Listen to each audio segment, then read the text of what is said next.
Good morning. Good morning. How's everybody today? Good morning. Doing well. Great. Morning.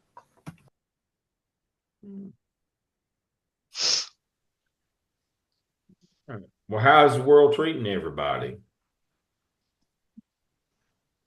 Unkind. Unkind?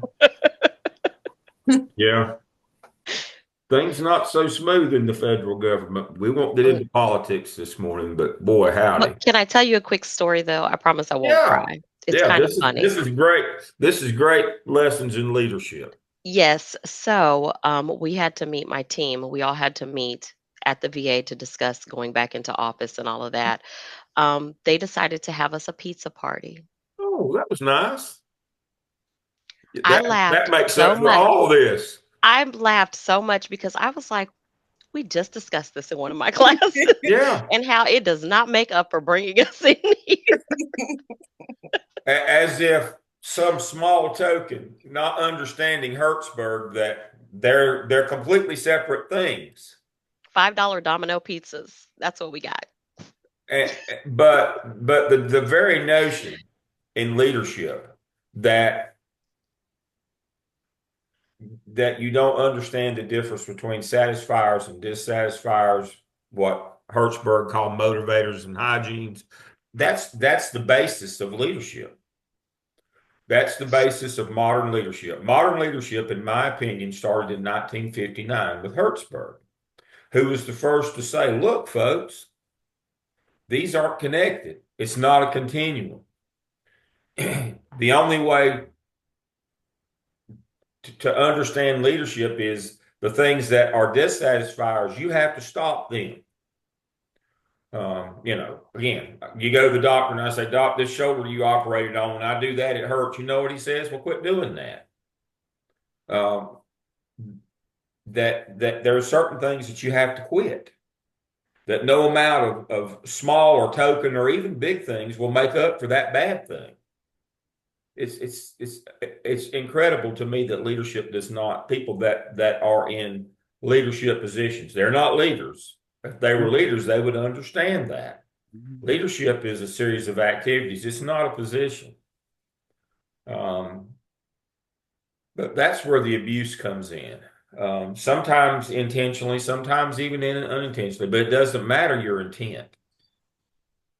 I can't know what's in people's hearts. All I can know is your actions. And one of the things that I say often, unfortunately, in life, we judge ourselves by our intentions. I intended to be a better person. I intended to do charity work. I intended to go to church. But we judge others by their actions. And leaders have to understand that our followers judge us by our actions, not our intent. Um, and when you can get that, when you can understand that, you can start on that path to leadership. And the first thing, just like we've already done, is that followership, understanding the role of the follower. That helps you understand the role of the leader. Until you can understand the role of the follower, that followers judge you on your actions, then you can't emerge to become a leader. You'll hold positional power, but you'll never be a leader. But that's a great story, and it amplifies what we try to learn in leadership. Um, not only did that not help, it made things worse because that tells us, it shows us what people think of us as followers. It certainly does not endear ourselves or does not create people who want to follow folks like that. I can tell you that. Um, I was looking for something in particular this morning. Um,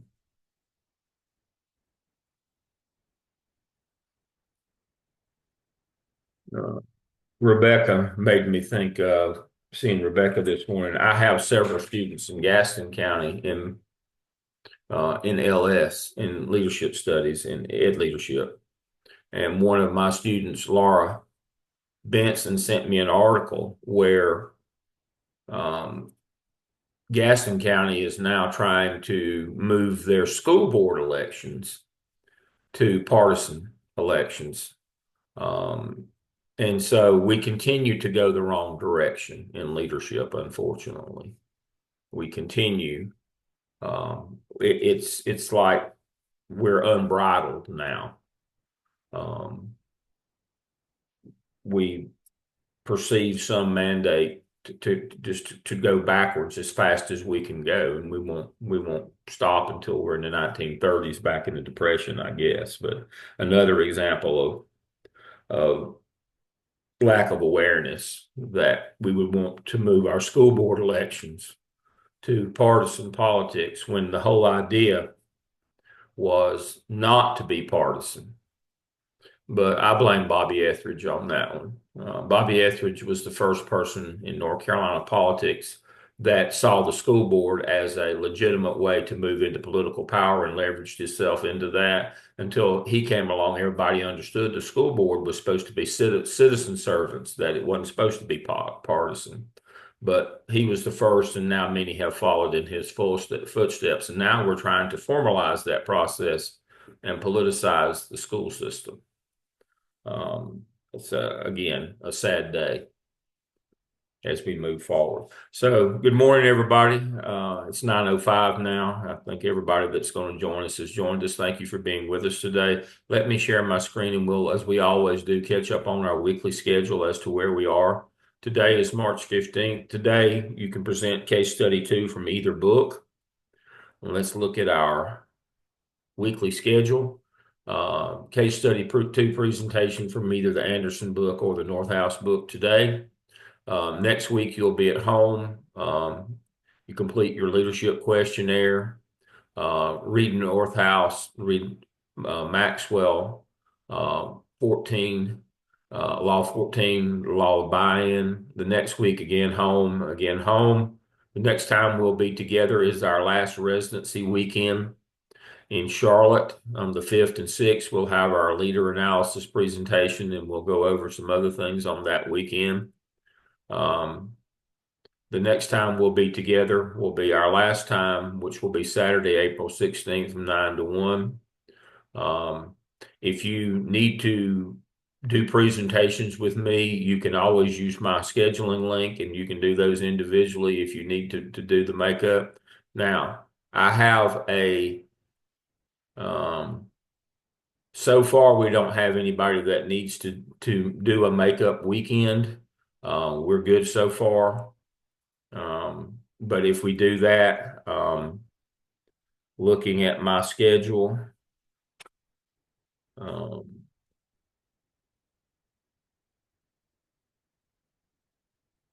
uh,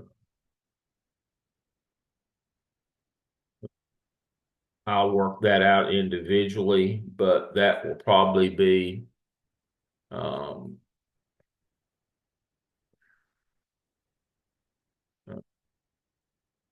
that first weekend in May if we have to. If we have to do some sort of a makeup, I won't do a residency I'll do residency makeup that weekend if anybody needs it, but I will do it online. Um, but right now we don't have anybody that has to do a makeup, but that's our schedule. Everybody can keep up with that. Again, let me go back here. Let me cut some of that stuff out. Again, under assignments, just make sure you keep up with our assignments. We're here on March 15th. You have your leader analysis assignment, which will be due on the 6th, on that Sunday. Your personal development plan, which will be due on April 26th. Here are the other assignments that we have. We're up to March 15th, and today we're doing case study 2. All right, I'll stop my share. If anybody else has anything for the good of the group, prayers for all. We've had a particularly trying semester, but I think everybody's kind of got together and heading that way toward completion. I think everybody's in pretty good shape. Make sure you look at make sure you look at your assignments and keep up with those. All right, who's our volunteer to get us started with a case study this morning? I'm happy to go if nobody else wants to All go. right, Tim, welcome this morning. I'll stop my camera so you can share, and we'll get started. 1 second, everybody.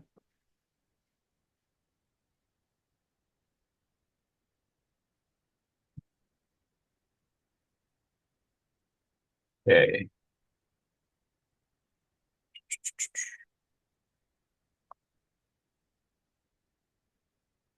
So hopefully everybody can see that. So good morning, everybody. Hope everybody's doing well. Yeah, y'all see my face. Yes, we can see. Case study two, Green Cycle Publishing. Okay, fantastic, fantastic. Okay. So this is our case study for this week. In full transparency, I reached out to a couple of classmates to kind of get some clarity around what this probably should look like, or at least how to kind of do the assignment. Just had some personal confusion, but hopefully we all led each other in the right direction. So just giving that full disclaimer, if what I said does not match what you are presenting, you're probably right and I'm wrong. So this is just my personal interpretation of what we did. Okay. So, overview, just a quick synopsis of the case. We'll identify the organizational development kind of phases and which one I felt was the most important. Then addressing the problem using that identifier marker, some action approaches and assessments, and then just kind of my overall thoughts based upon what was in um, the discussion questions. Okay, so when we look at the case, one of the things that I thought was important to remember is that they're a younger, smaller company. And so they are not these huge publishing companies, but they have a huge emphasis on sustainability, which is important in thinking about how we will address the problem later on. So just kind of keep sustainability in the back of your mind, part of the mission and values. So for the company themselves, excuse me, they are in this past year, they did 122 publishings and they had a new goal of 150.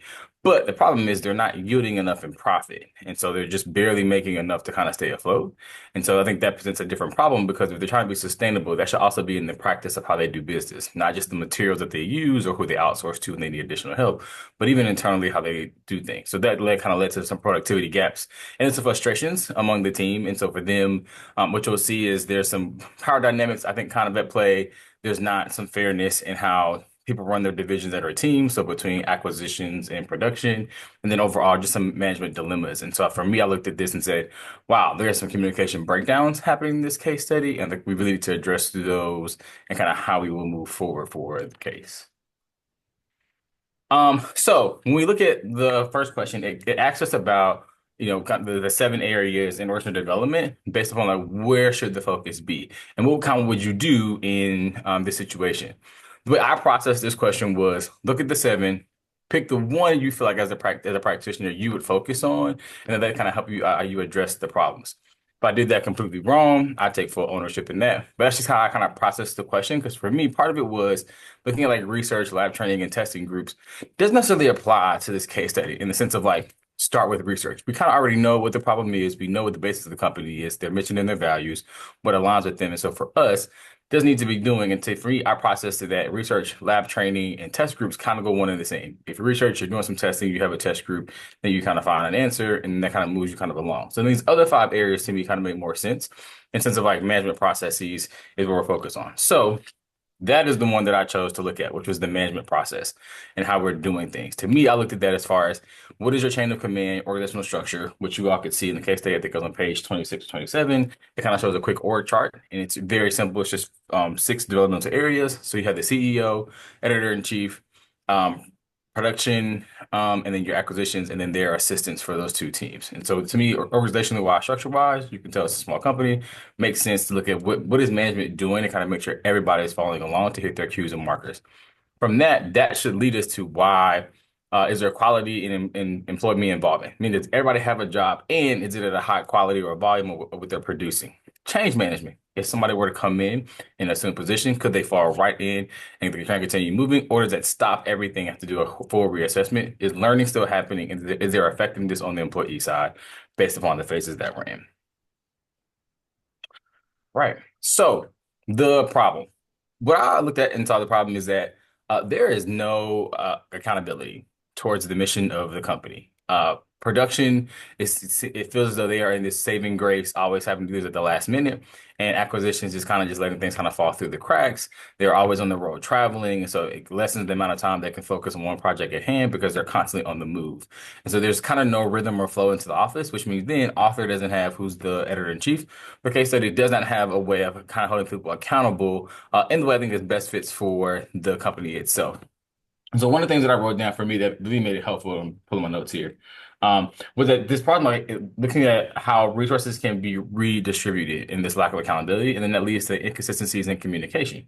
Well, clearly there is no honesty, there is no accountability, nor does it present there's a clear standard of practice for all that are involved. And so while you have some groups that have these lavish lunches, even when everybody can't be present, and then you have another group who feels as though they're getting information secondhand and having just miraculously fill in the gaps to make sure that productions meet their timelines. But for anyone who's familiar around the world of authorship, there are deadlines for those who are creating these manuscripts. And if they don't hit them, that puts other pieces behind, like in any job, right? If Dr. Lynn does not send us the assignments on time, then we then have a gap in how we are able to do the information and then how we move forward. And so that presents a whole rhetoric of problems, which then led me to this piece of like this culture does not equal commitment. And so the work culture right now within green cycling does not equal the commitment to the values and missions for the company itself, which then presents a much, much larger problem. Okay, so looking at question three, so look at what approaches would you do as a practitioner? Considering that I'm looking at the emphasis around management processes, I think the first thing author needs to do if I'm coaching him through this and kind of giving him some guidance would be you got to meet with Brad and Liz immediately. And you got to figure out what is the disconnect. If you look at that last scene in the case study, there's a piece in there where the acquisitions team is being asked around, hey, has this project moved forward? It's kind of like we don't really know. And then all of a sudden, Liz and her team are forced to kind of pick up the pieces and say, hey, actually, we're going to go ahead and move forward with this. We just made a decision because we weren't able to get in contact with the other team. And so then there's these death stares kind of across what I assume is a conference table. And then there's a lot of non-verbal communication happening. And so I think author needs to get a hold of, okay, the leaders of her team, so Brad and Liz. And let's talk about what is actually happening. What are we doing to hold people accountable? We're not going to keep sending you to conferences and meetups and things like that if you're not going to produce what is going to help us be profitable for the company to yield our goal of 150 manuscripts published. So that's got to be number one. Number two is it's got to be very direct and fair in the meeting around what is being communicated. So whether that is, here are the goals that have to happen and you need to do them. And if not, this is how it's going to happen. And or kudos are going to be given saying, hey, you were able to pick up the slack here. This really saved the team. Thank you. And kind of doing those pieces. And then three is really finding the non-negotiable markers. So here are the things you have to do. This is a requirement of your job, right? I think for all of us, when we look at the positions that we assume and work within, there are things of your job that are just non-negotiable. Like you have to do them, right? Like you have to come to work. You have to make sure reports are turned in on time and whatever kind of those other things, the basis of your job that are truly foundational to the success of how this would happen. And so that's how I kind of looked at that and far as what I would coach Arthur through in this piece around what to do with the team around management processes. So, as I reflected around this, some things that I've recognized, and that question that really, the part of the question that really made me think a lot was, what are across decades have changed when it comes to organizational development within team and organizational structure? Number one is office and work culture has just drastically changed. And so I even look about like my job when I first entered the field, it was very much like a suit and tie kind of feel. And now that's kind of shifted just in how we come to work. For the position that I'm working in right now, my everyday is a polo, chinos, and some sneakers. And so like that's just what I do because I'm constantly on my feet a lot. And so my students are assumed to do the same. And then if you look at this company within itself, Green Cycle, there's this lax culture and supervision. And so it's kind of like a, hey, did you do your thing? I'm not really going to be like on your back about it, but I just want to make sure things get done so we can all make sure that we still have job security. And so I think with the lax in supervision, it's there, but there's no coaching around it. And something that I wrote down that I saw that really made me think a lot about it was this supervision has become more lax around deadlines, job requirements than previous decades. Supervisors want to be friends instead of professional mentors and accountability measures. And so when that happens, I think you lose a piece around coaching up the next group of people to then assume the position that you're currently in. And then that puts everybody at a disadvantage. And more importantly than that, not being goal driven, but kind of being goal driven adjacent, meaning people are just showing up because it's an ends to a mean. It's a means to an end, meaning like I get a paycheck to do this job. Great. Did the manuscript get pushed through? Great. Was it perfect? No, but it did happen. But like the goal is to put out really quality products for this team in order for that to happen. And so I think that is something that I reflected upon within this, that just a reflection of the assignment within itself. And so with that, are there any questions? Very good. All right. Very good. Okay. We have an applause sign there. All Yeah. right. Let's talk about the central problem in this case. Tim, what would you identify again as the central problem? I put it as management processes in the sense of there's no clear accountability for positions in play based upon supervision and management. All right. And because there's no clear management roles there, what has developed here is you don't have one team, you have two teams that are in conflict. Yep. That's your central problem is you have, we can talk about the why, but the central problem is you have two teams here. Does this happen in business a lot? Oh boy, All the time. all the time. Generally in any organization that has more than one job category, um, generally instead of everybody coming together and becoming one team, you develop two teams. Some businesses you develop more than that.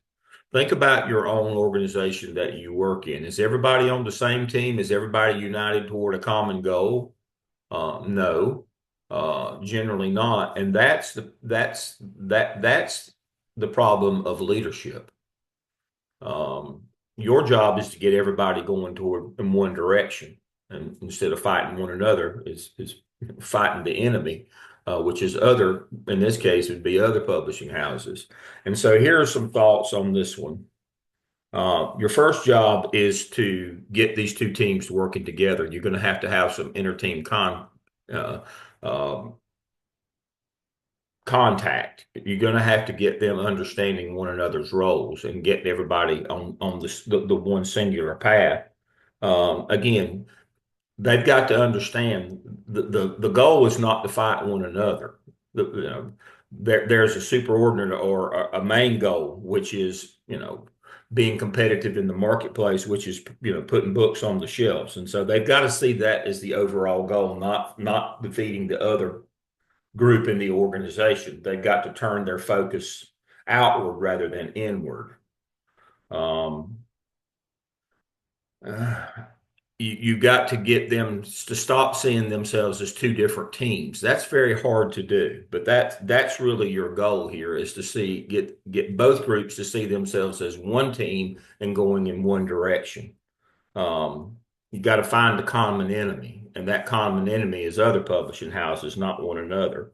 Now, one of the suggestions here, I don't know that I particularly like this suggestion, but one of the, in the case notes, one of the suggestions is to switch some of the team members. That kind of leads us back to Collins, Good to Great, when he talks about moving people in seats on the bus.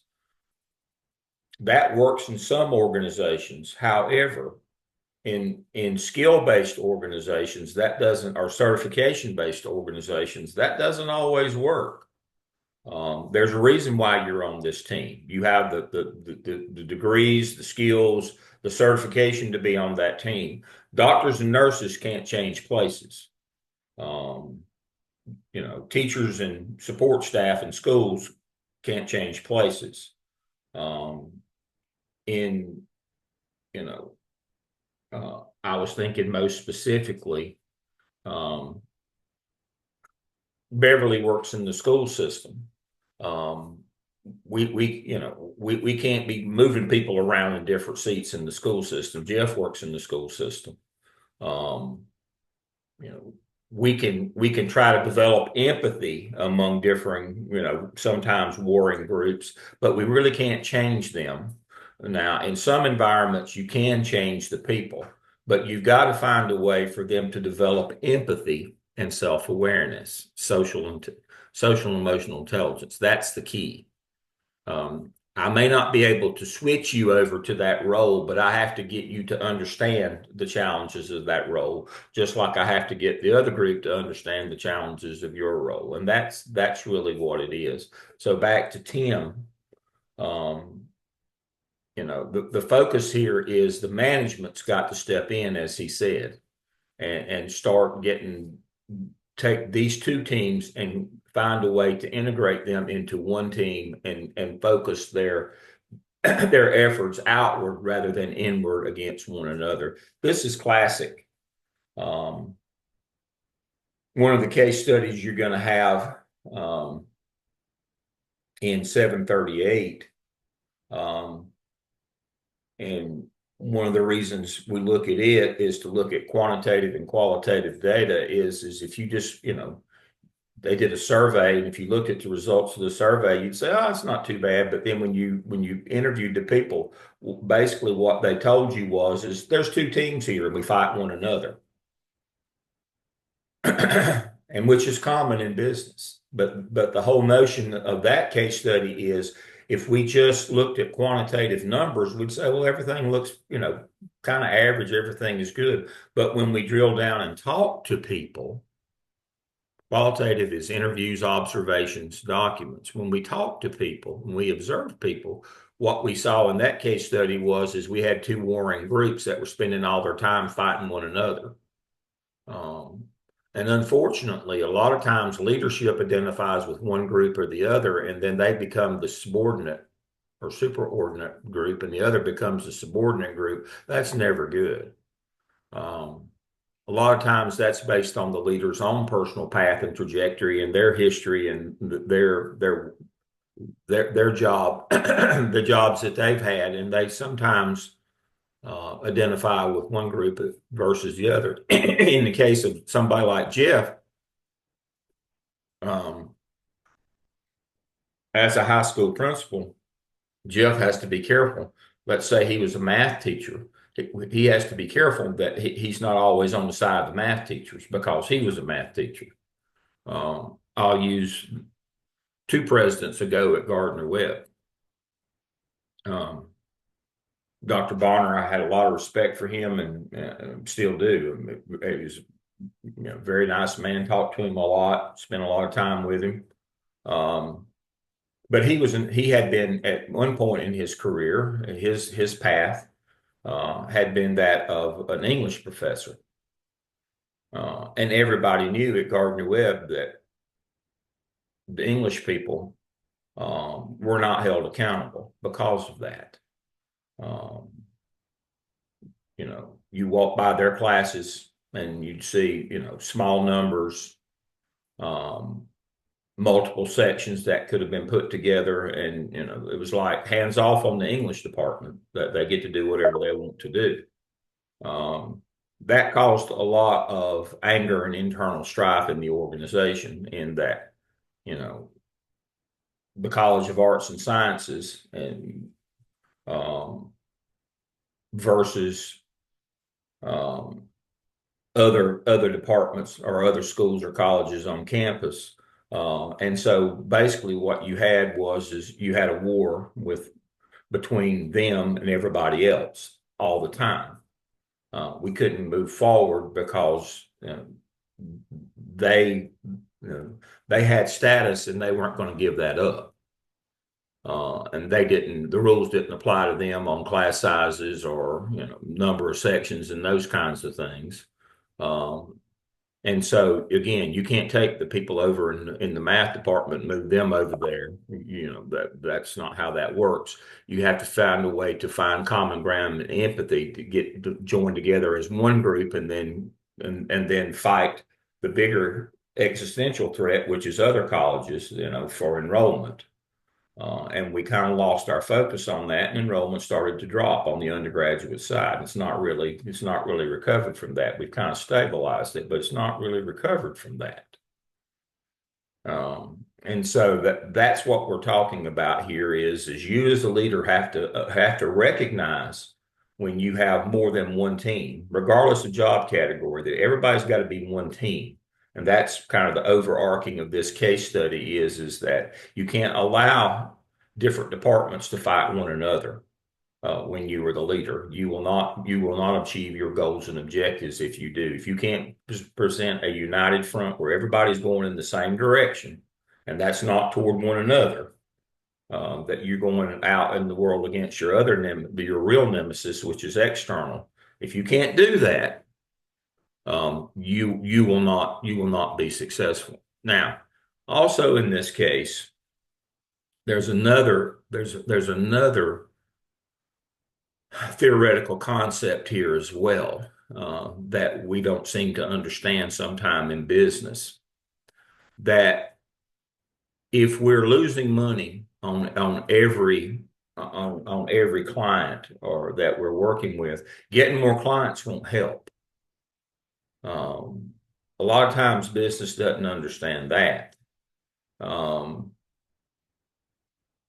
Right now we have an issue in colleges. Gardner Webb is no different. Universities, with discount rate.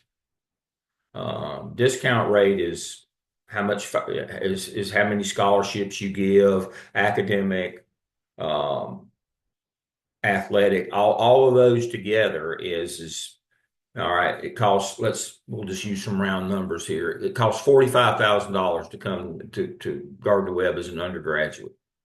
All right. How much do you really pay? Well, if we give a lot of scholarships, if we give academic, if we give all these aid and packages, that how much that person pays at the end of the day is much less than that. We're trying to go out and fight other colleges to get enrollment. But there is a point where if you keep on discounting, it doesn't matter if you get more, you lose money on every one you get. And so that's when you would again have to look at your internal processes. Your issue now is not acquiring more. The issue is how much are you giving away, or how much is it costing you for every one that you get?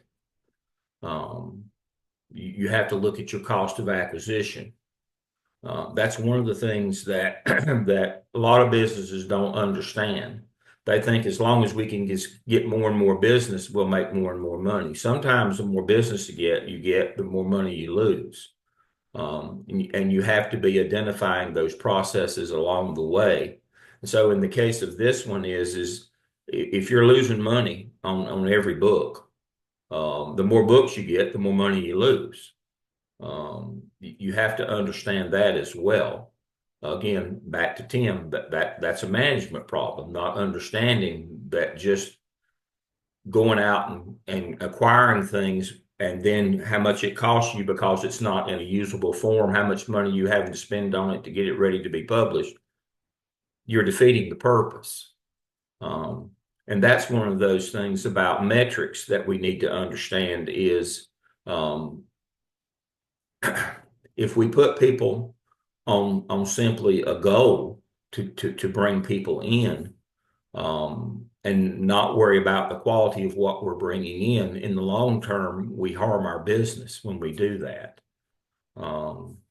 And so that's another one of those things that, and again, as Tim said, it circles back to this is a management problem. Management's not seeing the big picture. You've got two warring groups. You got one group that's bringing in less than what you need in terms of when they're bringing a customer in, it's costing so much to get it ready, and the other group sees that, and that angers them. And so we would have to put some parameters on what are we looking for. If we just tell you to go out and bring us 10 new books and we don't care about the quality of those books, then the group that's internal, you're dumping all your problems on them. And so my point is a number is just not a number. We have to sit down and articulate a clear vision of what we're looking for when we bring a number in. And I could expand on that one, but I won't. But again, Tim has identified correctly. This is a management problem. You've got two warring groups. You're bringing in poor quality clients, and that's causing the war between the groups, the internal and the external, the people going out and the people internal. you're causing a war between them because they're bringing in less than what you need, and it's costing you. You're not making money. Um, so the cost of acquisition, what you're having to spend on them, the time and the effort once they get in. One group sees that, the other group says they just told me to bring people in. Um, we don't have a clear articulated vision of what the organization is doing. We have to make money. Um, and if we're bringing in people whose product is less than what we need or costs us so much to get it ready for production, then we're defeating the purpose. A number is not just a number. But many environments see just, what is a number? We get into that in colleges, we brought 400 new freshmen in, but what did we have to pay to get them? What did we have to give to get them? Are they ready to come in, and are we having to provide all these additional services for them because they're not actually college ready? Um, and that side of the equation, and then those people over in student success are angry at the recruiting side, and that war filters throughout the organization. Um, Management needs to establish leadership a clear vision here of what we're trying to do and understand what we're trying to do, and that's on you as the leader to understand, to establish that clear vision and make sure that everybody in the organization understands what we're trying to do. We all get on board, and we all go in the same direction. We all get on Collins's bus, and the bus goes in one direction. All right, very good, Tim. All right, who's next? I'll go, Dr. Lamb. Go ahead. Thank you. Unless Jeff wants to go before me. I saw his No. hand raised. No, you go ahead, Latasha. Good to see you. Hold on, I think I'm echoing. So I didn't do a PowerPoint presentation, but my presentation, I basically kind of like answered the questions. That's fine. And like Tim said, we kind of had like our own little group session to kind of figure out how to answer this question. So again, everybody, good morning. I'm Latasha Goss, and I'm going to do case study Green Cycle Publishing. And as Tim said, I'm just going to summarize the case. And so Green Cycle Publishing is a publisher. Hold on one second, because my family is talking and I can't hear myself.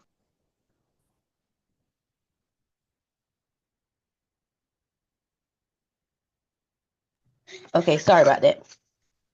Okay, so to summarize the case, Green Cycle is a publishing company that focuses on environmental books and sustainability movement, which was founded by David Green, who is still the active CEO and publisher of the company.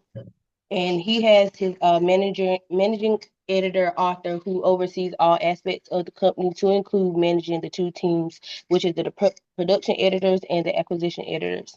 And so when it comes to the acquisition editors, they spend majority of their time traveling, seeking new books, dealing with all the issues regarding sales and marketing when they attend the conferences, while you have the production editors who face the challenges of working under pressure, spend the majority of their time dealing with like the freelance copying, the layout of the designs, and vice versa. And so, as we already stated, the conflict within both teams for me was that they basically kind of like point the finger at one another when it comes to their day-to-day duties and the pressure of their work by meeting the deadlines. So when it came to question number one, what might practitioners do in each phase of the OD, I kind of did the opposite of Tim. So I kind of listed each thing. I listed what I would focus on under each of the 7 items. So for Very laboratory good. training and T groups, I said there was lack of poor interpersonal relationship. There were communication issues, and so I said they faced conflict because there was resistance to change and lack of collaboration amongst the team. When it came to the action research, survey, and feedback, I said I would focus on the work processes and the human systems. So looking at the overview of how the organization structure and processes contribute to the problem, I felt like you would focus on the systems approach. So kind of like collecting the data through surveys and research to basically identify the specific issues there. When it came to the management practices, in this phase, I said they may focus on the management style and the leadership issues, and also focus on decision-making process as the source of the problem. Under quality and employee involvement, In this phase, practitioners, I said, may focus on the lack of employee involvement and the commitment to quality work. So again, highlighting the importance of involving employees in decision making and the quality improvement efforts. Under the organizational culture, under this phase, I said the root of the problem would be resistance to change, and focus on the organizational culture, uh, like the issues related to their values, their behaviors, and vice versa. Under change management and strategic change and re-engineering, I said practitioners in this phase may see the lack of effective change management as the problem, and again, the resistance to change. Under organizational learning, I said they may focus on the organizational ability to adapt and learn from their experiences. So they may put emphasis on that, and also the lack of learning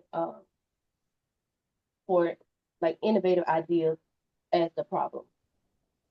When it came to the organizational effectiveness and employee engagement, I said practitioners may focus on the low employee engagement and inefficiency as a source of the problem. So when it came to question number 2, how might practitioners in each phase have addressed the problem? So again, under the laboratory training and T groups, I said they could conduct team building exercises and also utilize the T group sessions, which will help them to develop the self-awareness and improve communication and build trust amongst the team members. Under the next item, action, research, and survey, I said they could possibly collect data through surveys, conduct the in-depth research, and propose changes to the organization structure based on the findings that they have. Under management practices, I said to improve the leadership issues, they may recommend management or leadership training, possibly coaching, and also guidance to enhance leadership skills and improve on the decision making. Under the quality and employee involvement, I said recommend cross functional teams to encourage employee participation, because again, you had 2 teams basically pointing the finger, and you had one team who had more assistance than the other team. Under organizational culture, I said they could work on the cultural change initiative by reshaping the company's mission, vision, and values. Under change management and change and re-engineering, I said implement change management strategies, redesign the processes, and align the organization with strategic goals. Under organizational learning, I said they could promote a culture of learning, knowledge sharing, and maybe possibly implementing something like a mentor program, which will help students. Under organizational effectiveness and employee engagement, I said they could create programs to increase employee engagement, work-life balance, and some type of team cohesion, which will improve the overall organizational performance. And so when they said what actions would they have taken, I kind of feel like I already stated that, but again, just basically conduct small groups for discussions, collect data through surveys and interviews, under management practices, develop training programs, again, under quality and employee involvement, create cross-functional teams.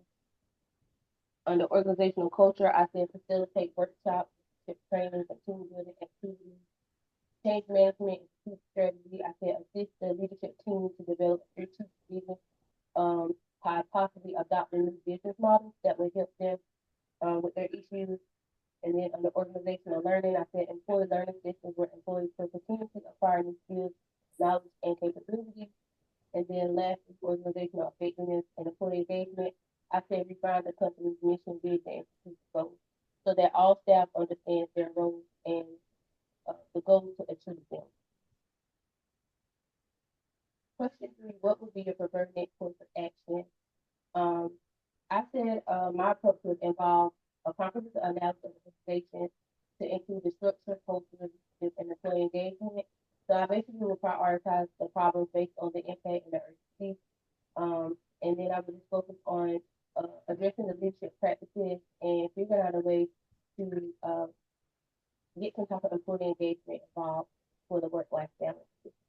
And I felt like this would help to build better results than focusing on just one aspect.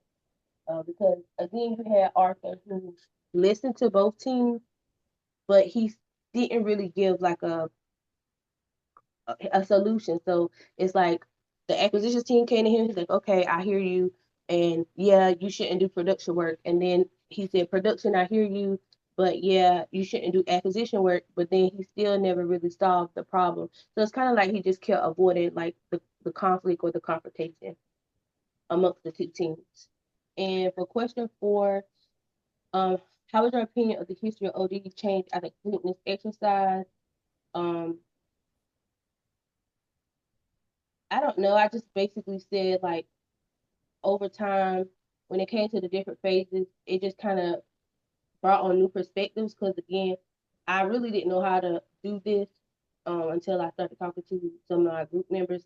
So I just said, looking at the new perspectives and tools to address organizational challenges um, is kind of was the highlight for me when it came to this exercise. And this completes my presentation. Very good. Now, Latasha pointed out in her presentation today that solutions to problems are never singular. Sometimes they're multifaceted, and you've got to do a number of things. I want to focus on one of the things that she said. Management was listening to both groups, but not really offering any solutions. We'll use a medical example here. 85% of things that people go to the doctor for will eventually work themselves out. And so a lot of managers know that eventually, if we just kind of wait it out, listen to people, and, that these things will work themselves out. But 15% of the time, what was wrong with you with that left untreated will kill you. That's the whole issue. And that's why a lot of businesses go out of business, is that eventually they die because they didn't take any action. They just, we listened to both groups. In leadership, yes, people want us to listen to them, but they want us to then do something. And that's what Latasha, most important about her presentation is you can't just say, well, I've got two warring groups, I'll give them both an audience and listen to their problems. But that won't fix their problems. What are you going to do about it now? As I say often in leadership, what are you going to do now, hero? Your job is to fix it, not just listen to it. That's what they hired you for, was to fix it. And too many times, folks, and that's kind of the difference between leadership and management, in my opinion. Management just acknowledges the problem and goes on about what they're doing. And they don't see the bigger picture that your job in leadership is to fix it, not just to hear both groups out. What's your solution now? All right, so I'm going to give you a scenario. This is a real life scenario that happened to me a long time ago in a land far, far away. I worked in a school district, and we were having problems with our teacher pipeline. That's a common problem now, but this was close to 30 years ago. And we were having problems with our teacher pipeline. Now, we had two groups. We had one group with two different divisions basically hired to try to fix this problem in our HR department. We had a group that was on the road out recruiting, getting applicants into the pipeline. And then we had the group back home that were processing the applicants once they got there and funneling them out to principals and schools. Well, those analysts, those people that were funneling, didn't have anybody to funnel. And so all the blowback from the schools was directed at that group who weren't sending me any applicants. Well, that group was mad because the people out recruiting weren't sending them anybody to get into the applicant flow.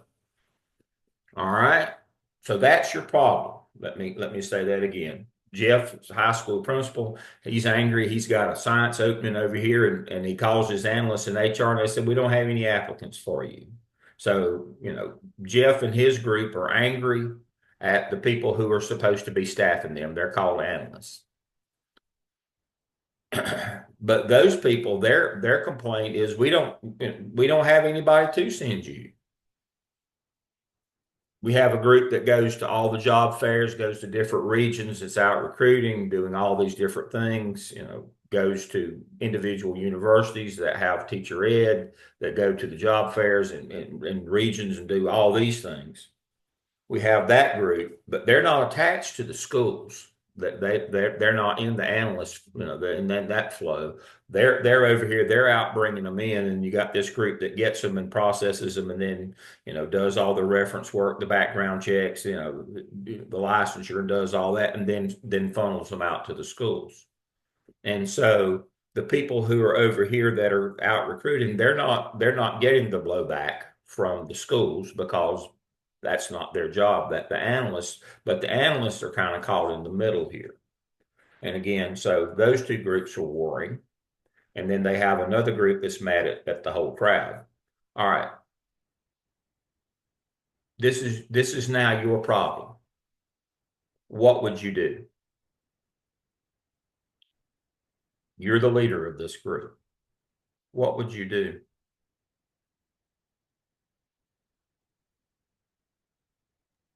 From my perspective, Dr. Lamb, if I can't get analysts to send applicants, and maybe we're having job fairs, right? And there's not a lot of people trying to Oh, get. there's plenty of people at the job fairs. Yeah. So I'm going to do my own little hiring myself. I'm going to ask teachers. I'm going to ask teachers' friends, and try to create my own network within the network, essentially, to try to pull in possible candidates to my school. All right.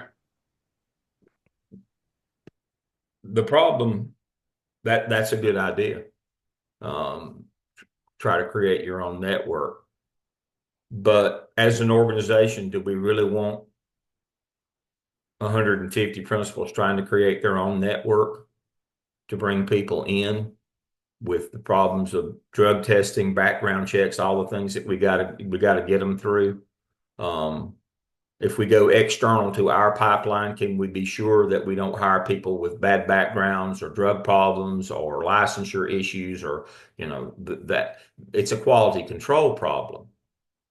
I worked in a district where we did all that ourselves, and we had a quality control problem. This was a larger district that said we're going to avoid this quality control problem because we have media here that will eviscerate us if we put bad people in jobs.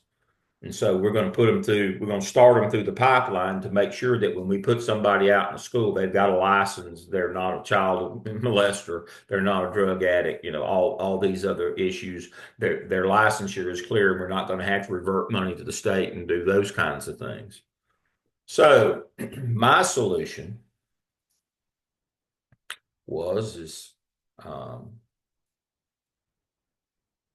I bought 2 airplane tickets to Boston, one for me and one for a, a young fella. Bought him a new suit and cleaned him up. He was the best looking one I had working for me, and I took him and we flew to Boston, and we did the New England circuit. And I went with these recruiter people to see what was going on. I stuck him out front in a new suit. As you know, especially in elementary, 90% of your applicants are female, young.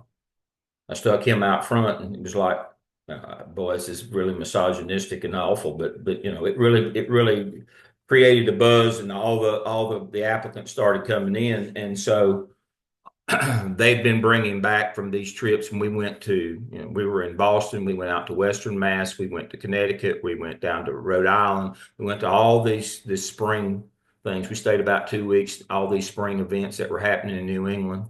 And when we came back, they'd been bringing back 4 or 5. We brought back 400 applicants. Let me say that again. We brought back 400. And what I found out is the people that we were sending, and we're doing what they call curriculum interviews. And I was like, why are you doing that? Have any of y'all ever taught school? Well, no. Well, we're trying to bring back the best candidates. I said, but you're not bringing back but 4 or 5. This is a large district. We need hundreds. Why aren't you doing that? Well, and eventually they told me, well, if we did that, we'd put ourselves out of a job. So we're protecting our job and our travel, and we're going to places. We got there the weekend we got there. I didn't see them the whole weekend because they went to the basketball game at Boston Garden. I mean, this was The problem was they had goal displacement. The group that was out recruiting, they saw this as a way to travel and see ball games on the company dime. And if they brought back too many, then they wouldn't get to go on any more of these trips. And so this was, this was that they were having their needs met without thinking about the goal. They had goal displacement, the goal of the organization. And so, but I couldn't find that out until I went to see what was going on. So that's part of leadership as well. Is put yourself in that role and find out what the actual problem is. And so I put myself in that role, and I found out that they were afraid of putting themselves out of business. They also didn't see this, they would skip events, pretend that they just, didn't see any good candidates. That they weren't interested in finding candidates. They were interested in going and having a good time and getting to go and keeping their job alive. That's what their goal was. But I couldn't know that until I went. I put myself in that position. Did I want to go to Boston and spend 2 weeks and in that area? No, but I needed to find out what the problem was. And so I found out what the problem was. We fixed the problem pretty quickly, and so then after that, it became we set we had a meeting with that group, and we went through this is what your role is. This is what we need for you to do. Yes, if we're more successful, that will mean less travel for you. But our job is not to send you all around the country having a good time. And so we had to make some changes in that department. I put them out of a job rather than putting themselves out of a job. But that's your role. That's you have to make those hard decisions. I had to find some people who understood what the goal of the organization was and the purpose of the recruitment department was to bring applicants in, not to have a big time and promote their own jobs. So again, you got to find a solution. You can't just hear people out. Oh, you've got these problems. I hear you. I commiserate with you. And then you go and do what you've been doing. No, your job is to be a change agent. And that's one of the things that Latasha just pointed out. You've got to be that change agent and manage that change. You can't just keep doing the same thing over and over again and expect a different result. You got to figure out what the problem is and then provide a solution to that problem. My solution was to go bring back applicants and then sit down with that division and say, you don't understand what your role is. I've been out, I've been with you. I've seen what's happening. You didn't understand what your purpose was. That's on us. But going forward, this is what your job is. You're not to go and sit and do curriculum interviews and bring back 4 applicants on from a 2-week trip. We need 400. Get them signed up and get them going. And you need to do some education with those people. One of the things that I did as well, I did a slideshow and put it on a laptop. This was the early days of laptops, and people hadn't seen this before. But I took pictures from all around the district to show that we've got different kinds of schools and different we've got urban, we've got suburban, we've got rural schools. You can find something in this part of the world that fits your need as an applicant. Because everybody thought, well, this is just an urban school district. I don't want to work in an urban environment. And we showed them that we have more than that. And then it was kind of an aha moment for the applicants themselves. And we got a pipeline established in that part of the world that worked really well. But we weren't presenting what we needed to attract the candidates as well. We figured that out along the way. So that was part of our problem as well, is that we weren't representing who we were and what we had to offer. But that was intentional on the part of the people who were going. They didn't want people to apply because they thought, well, that'll put us out of business. And so you've got to put yourself in those roles as a leader, because for the purpose of coming up with a solution, not just commiserating about what the problem is. What are you going to do now, hero? You understand the problem. What are you going to do? Well, you got to put yourself in that role and go find out. They hired you to fix it, not just to commiserate about it. That's what leadership is. Your job is to fix it. All right, very good, Latasha. Thank you for that. Who's next? Jeff, you were next in line. Go right ahead. Thank you. Can you guys hear me okay? Yes, we Just can. thumbs up. Okay, awesome. Good morning, everyone.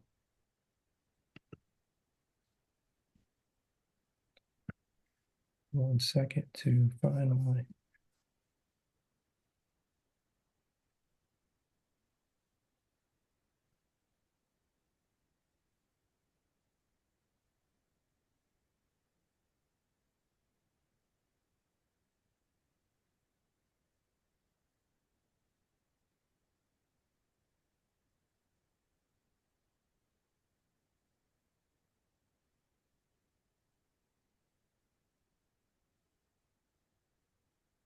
I think I logged myself out.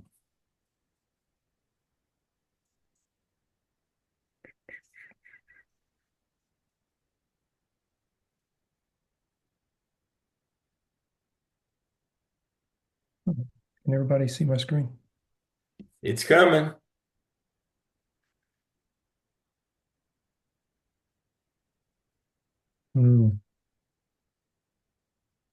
Where is it?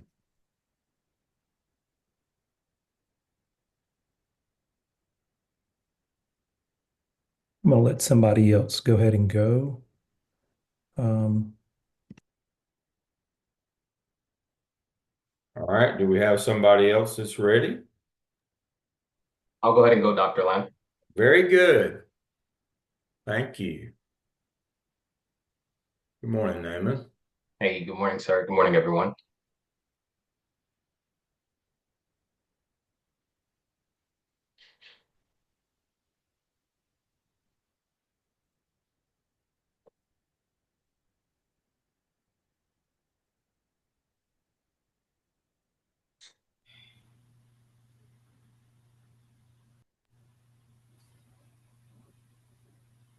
All right, so I also did mine on the Green Cycle Publishing. First, I wanted to start off with the organization chart for their company. Sorry. Natasha, you're going to need to mute yourself. I'm hungry.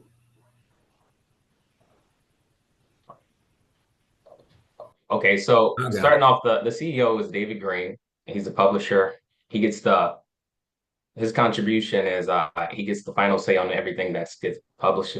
Up under him is Author Thomas, and he manages the acquisition department and production department. The acquisition department has 3 assistants. The production department all share 1 assistant, and I'll get deeper into what their roles and responsibilities are for the organization. The managing editor's role and responsibility oversees the editing aspect of the company, including the book content and production.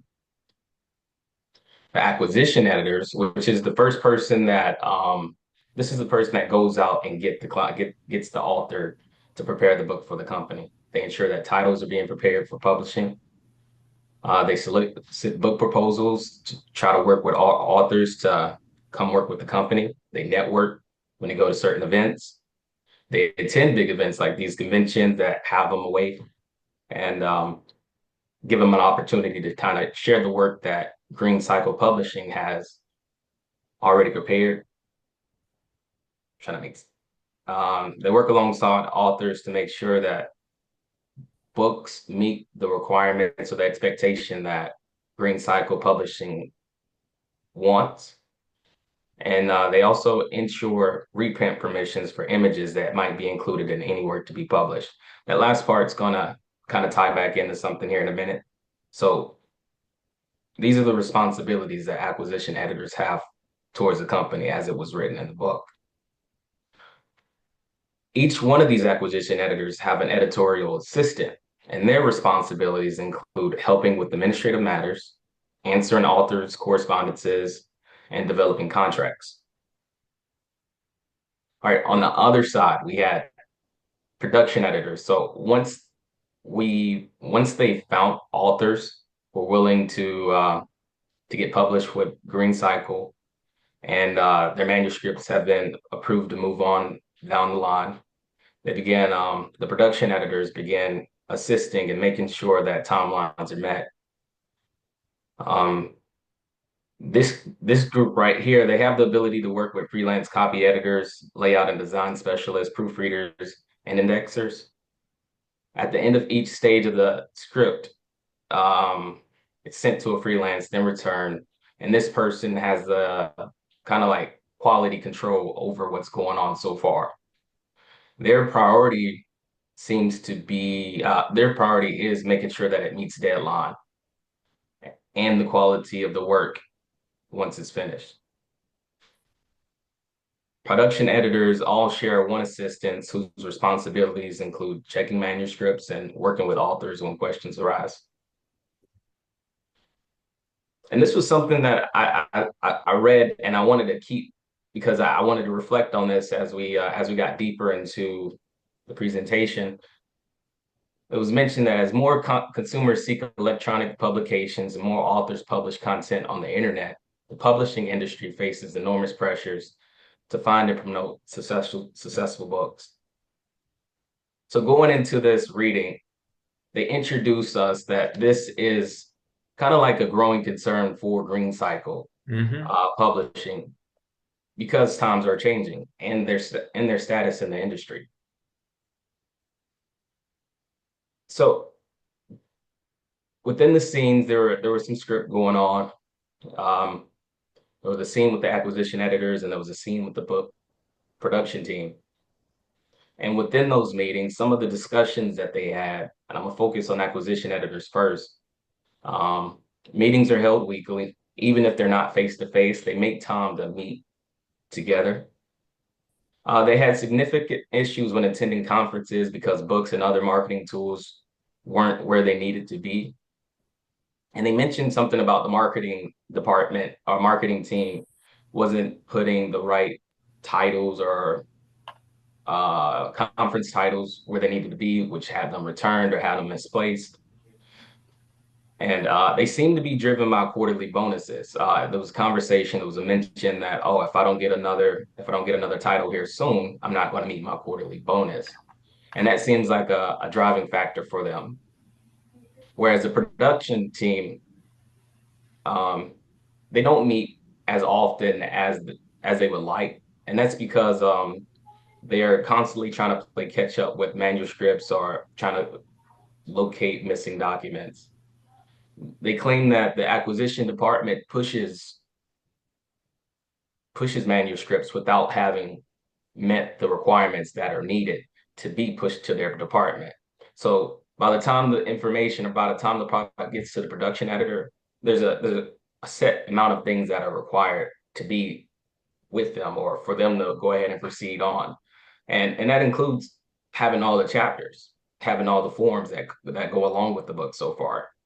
And the acquisition has not been providing that in the process, which has led production to being behind, trying to play catch up. Moving into the questions from the end of the chapter, what might practitioners in each of the phases of history of OD have focused on as the source of the problem and the situation? I kind of grouped it. I took all of them and I grouped it with specific timelines.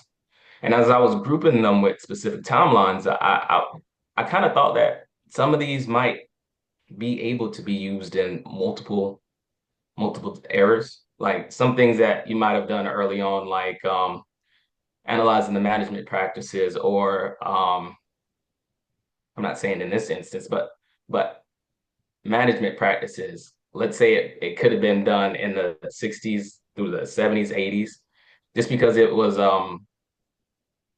just because I put it in that place doesn't mean it has to stay in that place. I guess that's what I'm getting at.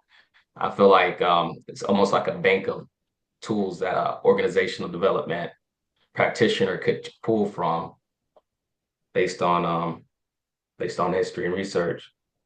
How might practitioners in each phase have addressed the problem? What actions would they have taken? I think a holistic approach might have been taken with this specific one be,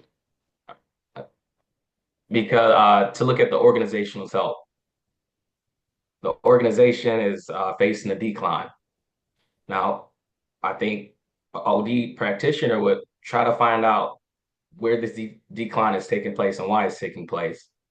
Then analyze the economic shifts that they're experiencing. Well, how does this affect our organizational health? And then if we are evolving with the technological advancements, how are we staying current? What are we using to keep us effective or successful in completing our mission, our goal, or objective? And the employee expectation. I think that it is a disconnect between the employees right now. Kind of like you said, Dr. Lam, there's a displacement in what needs to be prioritized. Mm-hmm. They are at least the acquisition department initially, that their focus isn't aligned with the end goal of Green Cycle at the moment. Like we want to have finished product. We want to have that want to have manuscripts that meet their deadlines. And when they're not picking up their pieces, and I'm not there's things that the other department has to work on too. But if it starts with them, we need to make sure that we're doing our part, whatever that part entails, to make sure that the next department is able to be just as successful. It's a team effort. It's just not, all right, I do this, now it's your turn to do that. We're a company, we all have a common goal. Let's get there. My actions personally, I think I would reevaluate the process that takes place because I want to see why aren't they following that? Why are they not following that process? Just because it's worked in the past, and I put this in as a side note, doesn't mean that it's always going to work. So maybe is this a time to reevaluate how we're doing things? And then how is leadership addressing or attempting to fix or resolve the issue? Because each department came, or a representative from each department came and spoke with David about some issues that they were experiencing. And David gave a listening ear, and I heard other people mention that as well, but they didn't mention how David addressed them or addressed the issue. After a couple of the scenes, one of the final scenes, or close to the final scene, David had an interview with, or not an interview, but a conversation going over upcoming dates, expectations, and kind of did it without, at no point did it talk about how he addressed those situations or how he planned to fix them. Right. You just listen to the problem. Right. All right. So if I were to consult with author on problems or opportunities for organizational development interventions in this company, how would I describe or prioritize the main problems? There's a piece of my question I'm missing, but I got it in the textbook. So what would be your preferred next course of action? How does your approach fit with any other solutions? So I think that the problem lies within the systems practices. I know we talked about the leadership, but I noticed that from the link to link in the process of transitioning the task to the next department is where the most discord arises. That's where a lot of the conflict arises within the department. At least that's what I took from the text. If I think the most reasonable course of action seems like it would be to review data, I guess, and feedback and process the feedback that has been given. Is everybody interpreting this just so we can have something more concrete? And find out why the departments are not completing the task with the end in mind. Like, honestly, the company's goals and missions might not be shared amongst the team. And that's going back to that unshared value right there. So how has your opinion of the history of OD changed after completing this exercise? And I kind of went from this exercise, but I also kind of thought a little bit about the previous one we did too. And my initial thought after reflecting made me want to associate these practitioners to being agents for the organization that assist in getting through humps in leadership. But it's not just leadership that I think I don't think it's just leadership that they're looking at. I think they look at the overall well-being, productivity of the company. I now see it as times change. What's needed from OD practitioners have changed, and even with the history when it first began, they focused on leadership, just that individual top-down kind of deal. And as time has evolved, they branched out there how they address organizational change. It now seems like they are looking at organizations as a whole rather than just at the department heads. And that can that concludes my presentation.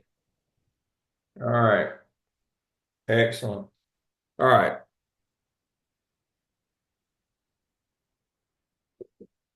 One of the biggest issues that you have in leadership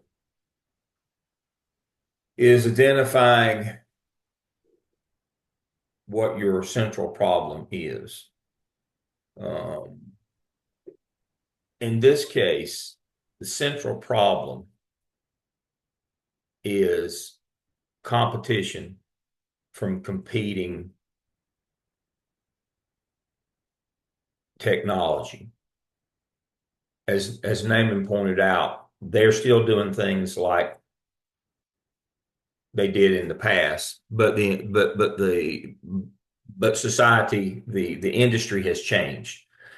You now have this competition that you didn't have before with online publishers that just publish online rather than physical publishing. All right, so that's your existential threat. That's the common enemy that you got to fight against, is understanding that people have alternatives to what you provide, and in many ways, what you provide is old school, and we have this new stuff. There's still a niche for that, but you got to understand the existential threat, which is online versus paperback publishing. I don't think they really understood that. They didn't understand their existential threat, and that they're going to have to do something here. They're going to have to change what they're doing. That goes back to Latasha. We're going to have to make a change here. We can't just keep doing things like we've always done it. And understanding what your big threat here is. Your threat is not other paper-based publishers. Your threat is something different. And so you're going to have to do something different. You're going to have to change the way that you do business. Now, from an internal look at this, it part of that, and Naaman pointed this out, that bonus structure. The bonus structure is based on you bring us just numbers. Well, what if they aren't good enough? Well, I'm bringing them somebody. I don't care if they're ready to, if they're viable or not. I get paid for bringing numbers. You're going to have to change that bonus structure. That the bonus is going to be based on whether they actually put books on the shelf, not just bringing numbers in. That's one of the first changes you're going to have to make. Understanding that it's about the outcome. It's not about the inputs. It's about the outcome. And if we can't get a book on the shelf, then you don't get paid. You don't make that bonus. But there's several things that we could do along the way here. But this is not a chicken and the egg. If we don't get quality in, we can't put quality out. And so our focus is going to have to be on the pipeline. What starts that pipeline? Just like my problem when in CMS was what started that pipeline. If there is no pipeline, then the analyst on the back end can't refer teachers out to schools. We got to go to the head of the pipeline. Where does it start? That's where we have to do. As leadership, we have to understand we have to start at the head of the pipeline. Without that pipeline, there's no product at the end. While we've got some manufacturing the production people have problems, but they're based on the quality of what they're getting in. And so we have to go back to the start. What are we doing? In undergraduate and colleges is the recruitment. What are we doing on recruiting and marketing to get somebody to come and start the process?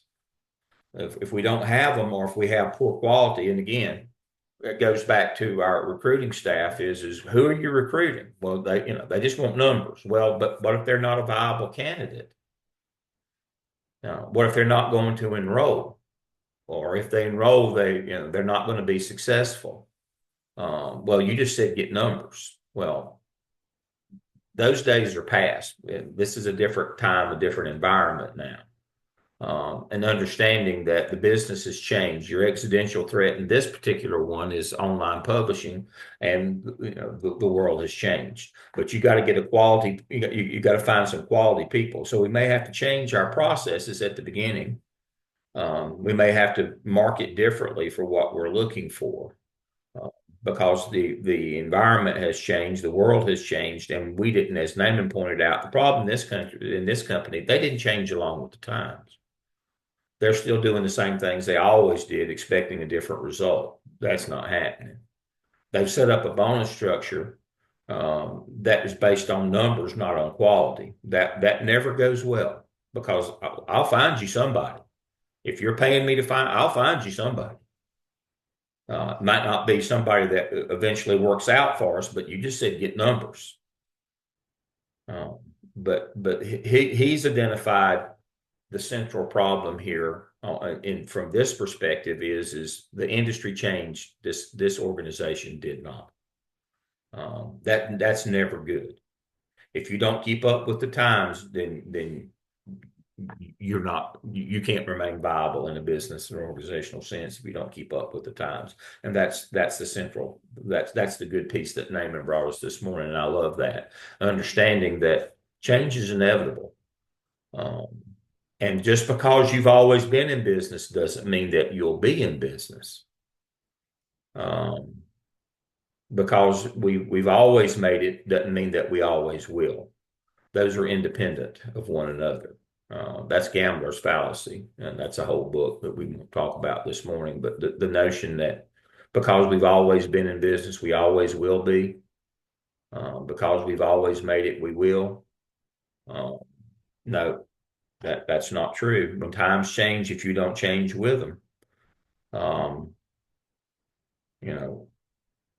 we call that buggy whips. You know that there was a time in our country's manufacturing history when there were entire companies that made buggy whips, because we had horses. That was our mode of transportation. In about 5 years, when the automobile was, that whole industry went out of business. Just because you've always been in business doesn't mean you will. If you don't change and adapt with the times, you will not stay in business. And that's not just in the manufacturing environment. That's also in the human services environment as well. If you don't change and adapt with the times, you will not stay in business. That's an excellent point, Naaman. Thank you. All right. Jeff, have you got yours up and running yet? Yes, sir, I have. Thank you for your patience this morning. No problem. Everybody see my screen? It's coming on. It says double click to enter full screen mode. I don't know what's going on with my computer this morning. It's doing something brand new. Lucky me.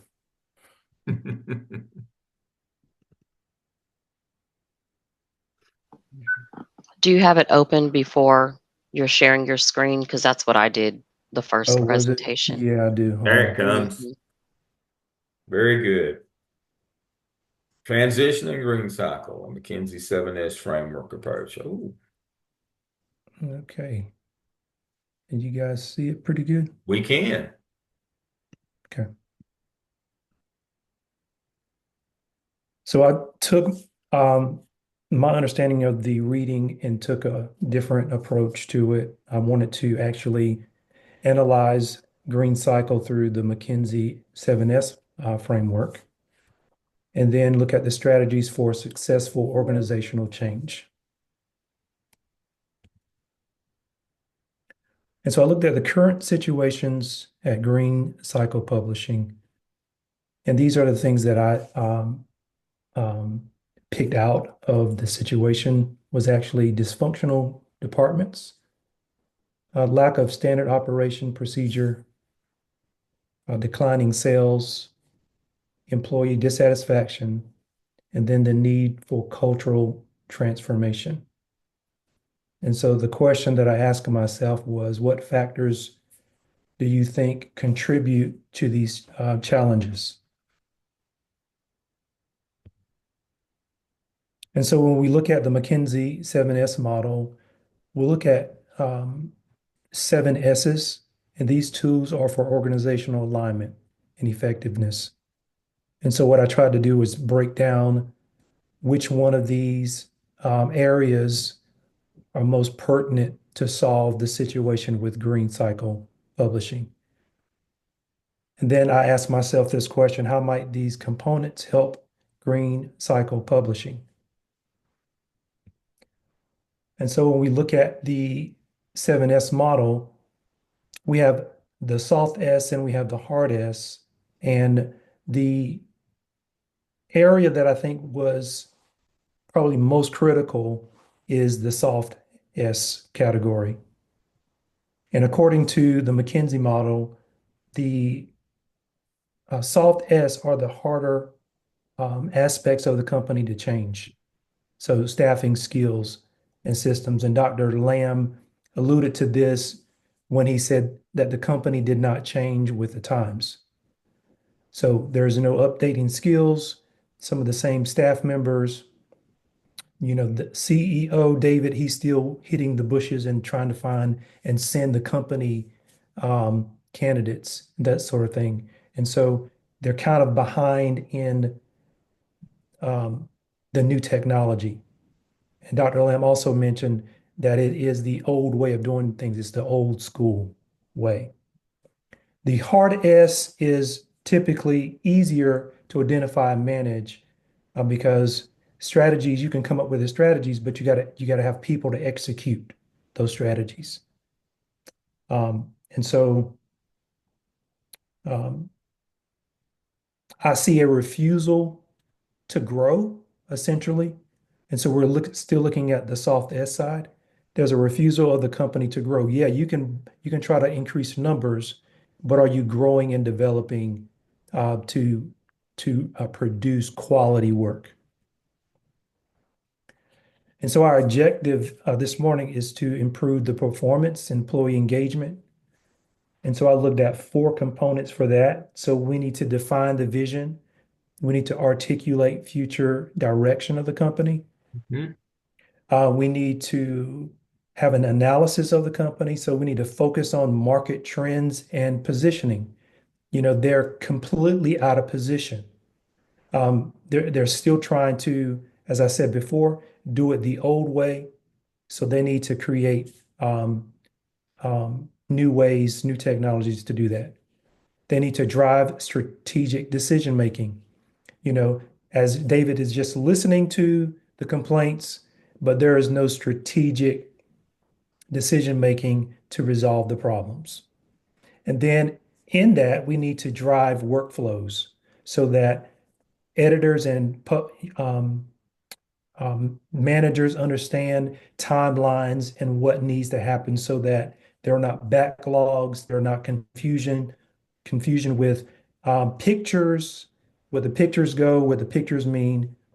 And the question that I ask myself in this situation is, how might these 4 action steps impact Green Cycle's performance? And so we're looking at the S strategy in this situation. And so the overview of the existing structure, there is no flexibility. There is no cross-functional team structure. The teams don't understand really what it takes to do the job and to do it well in a timely manner. There's also weak collaboration and communication. We see that also in the scenario. And then there is a tremendous amount of loss of time and energy. And so I think as we think about our own, jobs and the people that we rely on to do their part, a lot of times there's a huge amount of wasted energy because we're having to backtrack to fix, as Dr. Lamb alluded to, going to Boston, we got to fix somebody else's problem, which increases, more work on us. So we have to be able to manage time and that energy.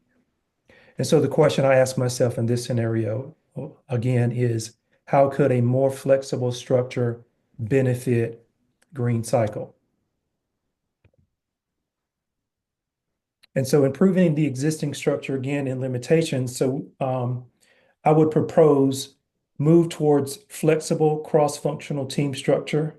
Everybody understands what it takes to do each job, and then enhance the collaboration and communication. We're not just having department meetings, but we're having team meetings, cross-functional team meetings, so that we understand timeline. Utilize a new technology software for publishing, moving away from that brick and mortar mindset, that old school mindset, into a more technological mindset. What is our competition doing? How well are they doing it? And then how many more people are they able to publish with quality work or quality books than we are? So we're looking at all those things. And then how could a more flexible structure benefit green cycle? And then we want to implement new project management systems. We want to look at all of those incoming titles, and they're following this workflow to the point where there's no backlogs. We are not having that conversation anymore about we didn't meet the deadlines. Because if we're meeting the deadlines and quality is happening, then you don't have to worry about the bonuses, right? And then we want to support new structure and strategy. And so the question is, what systems might be most beneficial for green cycle?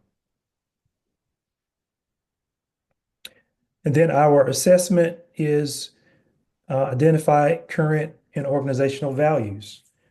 Cultural alignment, they are not aligned, right? We see that there's not an alignment. And so I think that cross-functional aspect will help with that.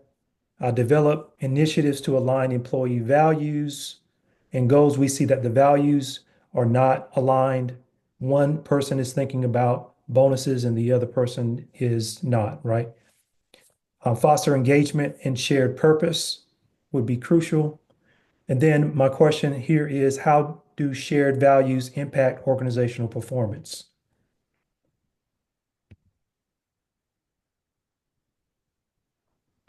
And then for the skills inventory, we want to develop the plan. We want to create tailored training programs.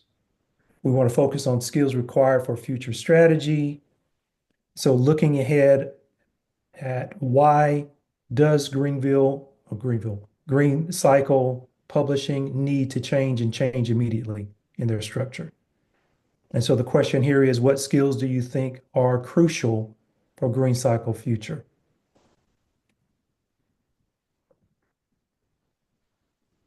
And then we're going to assess the current leadership approaches. We see that David's leadership approach is not working.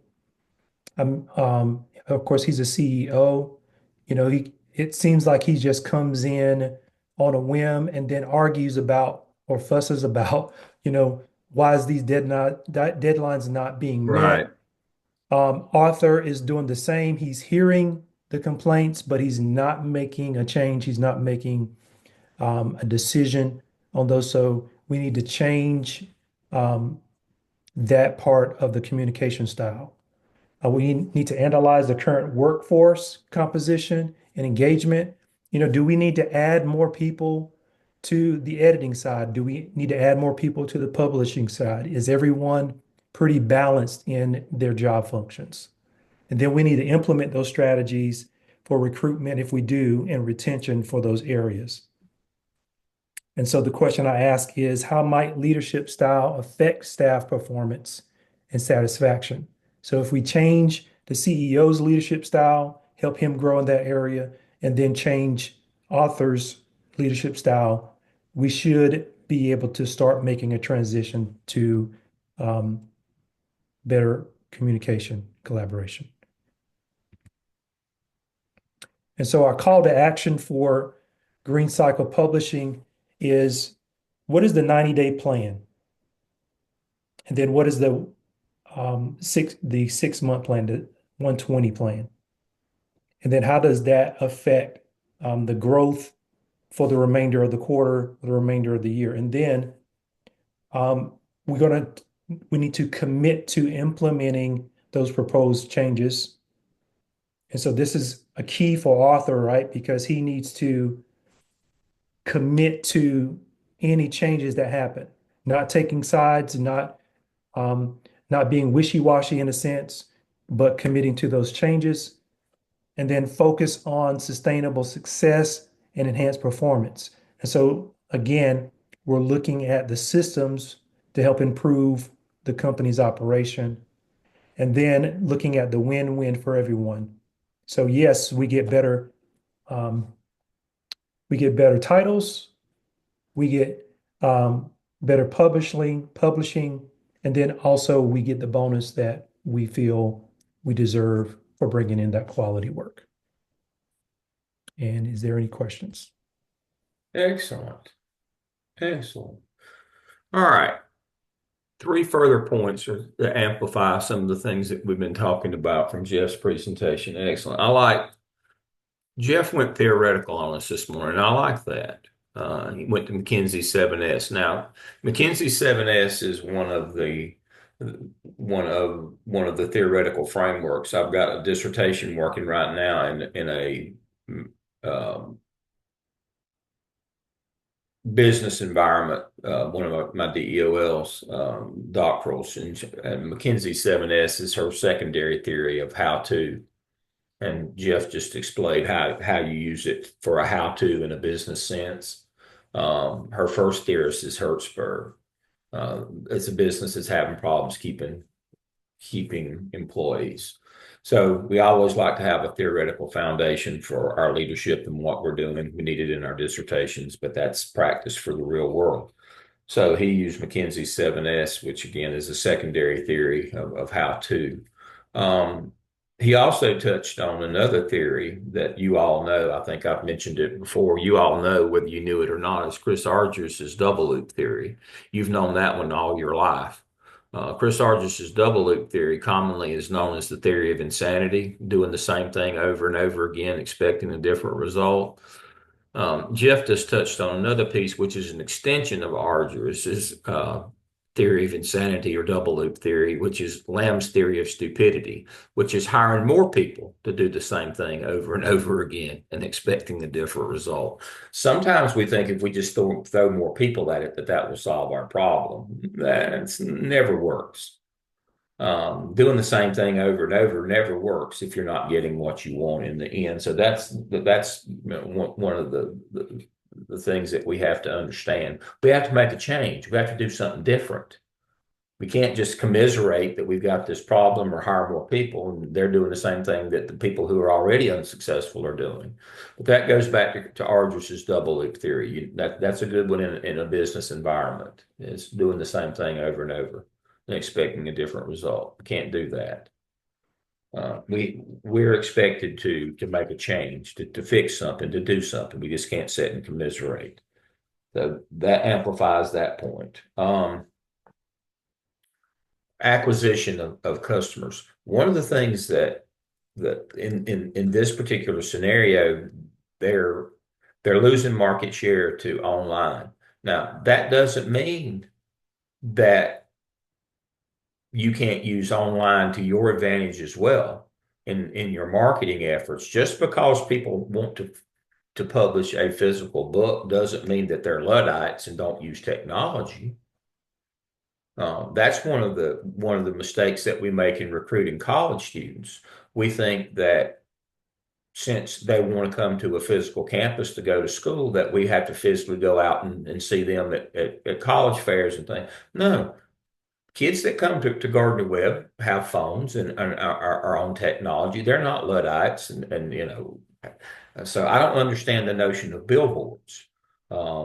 Spend your money on technology. That's old school. That's 40 years ago, billboards.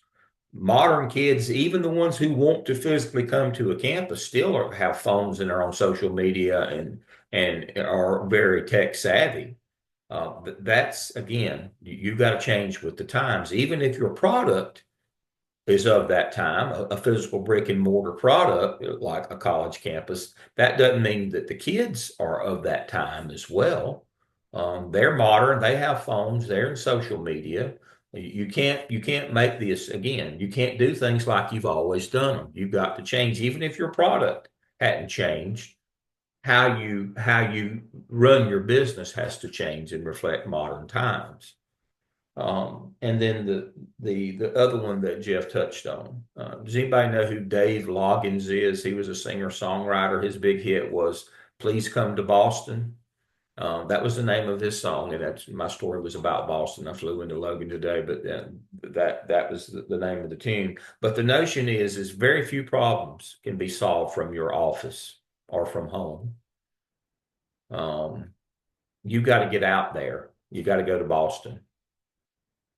That's our metaphor for the day is please come to Boston. You got to go. You cannot fix your problem. You can't fix your problems in leadership from your office. And that's one of the biggest mistakes that leaders make is thinking that, the world revolves around me and I'm the most important person. And, you got to get out there. In the school business, Jeff has to go out and do evaluations, but he needs to do walkthroughs every day. He can't know what's going on in his building by sitting in his office. He needs to be doing those 15-minute walkthroughs. He needs to be in the rooms. He needs to see what's happening in the organization. He can't fix it from his office because he doesn't know what the problem is until he gets out there. And so our metaphor is please come to Boston. You've got to go. You've got to go. You've got to get out and find out. I mean, if you want to find out what the problem is, you got to get out and see it yourself. It wouldn't be a problem if you could fix it from your office. Let me say that again. It wouldn't be a problem if you could fix it from your office. But it's a problem. That means it can't be fixed. The corollary is true. It can't be fixed from your office. You've got to get out and find out. Very good job, Jeff. I like your theoretical foundation. Working through McKinsey's 7S. That's a good system, like for an organizational consultant to use that. And Denison's more on the culture side, but McKinsey is an excellent one to work through. And again, the second, the theory behind that is you got to make a change, and that's arduous. You can't just keep on doing the same thing over and over again. Excellent theoretical basis this morning. All right, who's next? I'd like to go. Go, All Carolyn, right. go. Ready.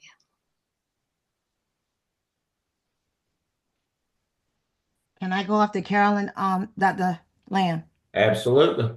Thank you.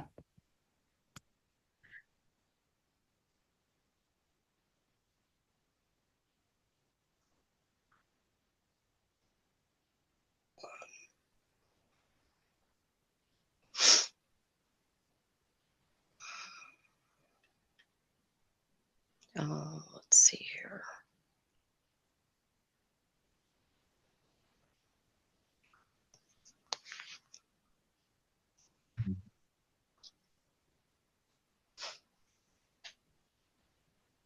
All right, is it Yep, we got you. all right, great.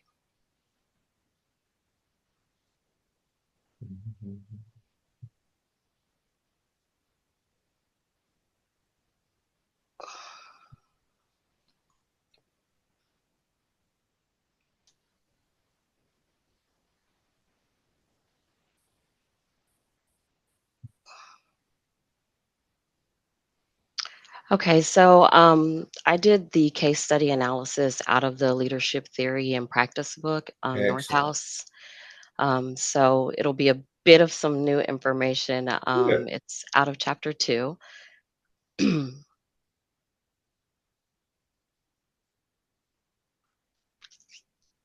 let's go to the next slide. Okay. So in this chapter, it discussed different traits regarding leadership, the traits and characteristics.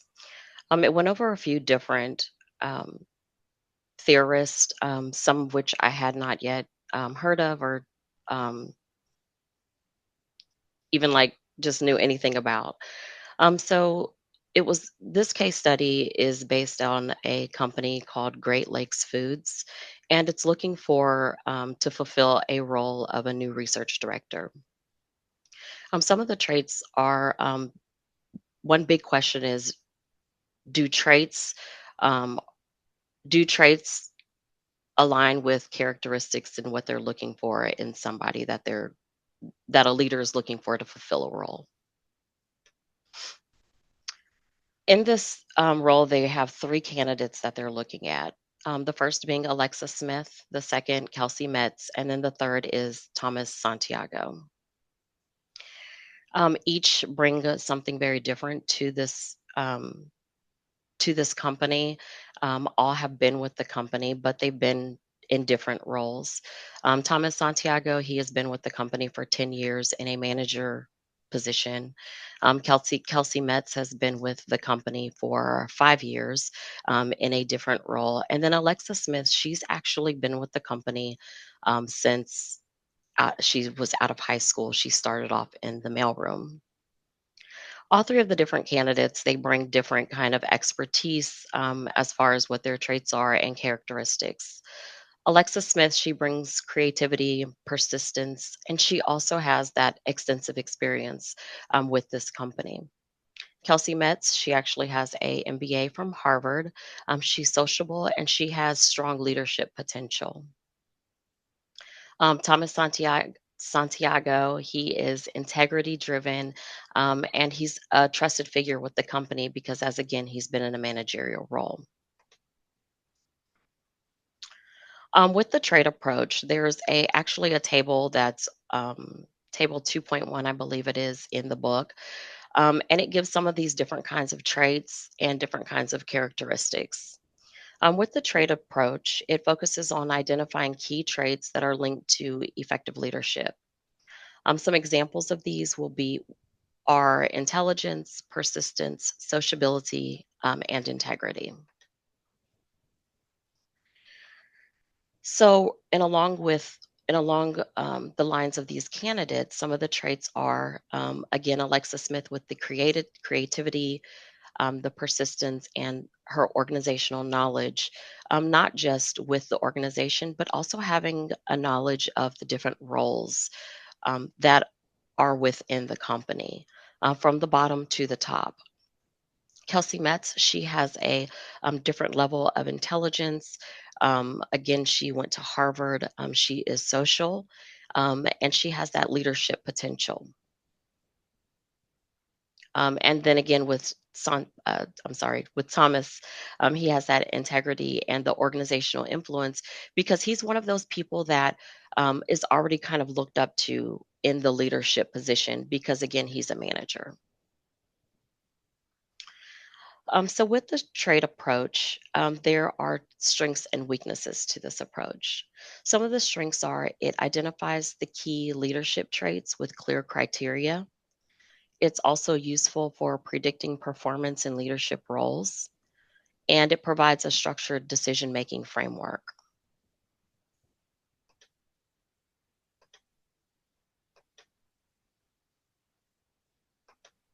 Okay. Some of the weaknesses with the trade approach are it overlooks situational factors and team dynamics, and it may focus too heavily on individual characteristics rather than behaviors. Sorry, you guys, I had to get a new computer because mine died, and I'm just now trying to figure out how to work this one.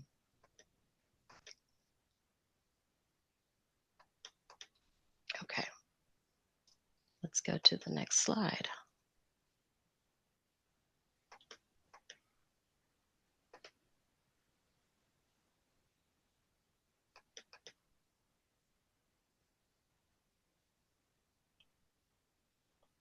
Okay, let's just do this then.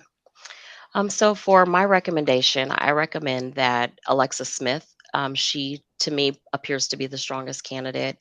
Again, she has that proven creativity, persistence, and again, she has that company knowledge, which aligns well with this company's research needs.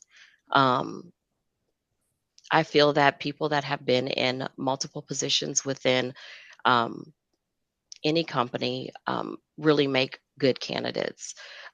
One thing that I can tie to it is I can always tell in the medical field nurses that have only been to nursing school and are fresh on the floor, as opposed to nurses that have been nursing assistants first or LPNs first. They have a different kind of bedside manner. So that's why I feel that Alexa would be the strongest candidate.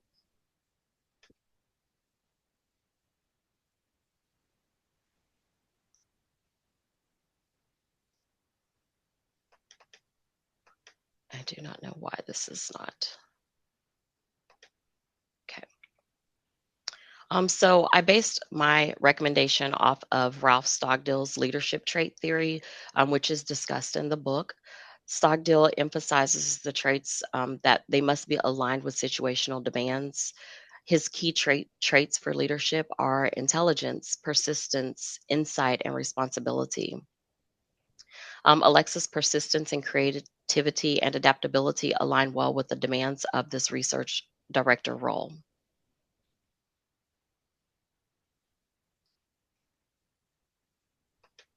And are there any questions? All right, go back to your one of your first slides where you had the three candidates and their characteristics.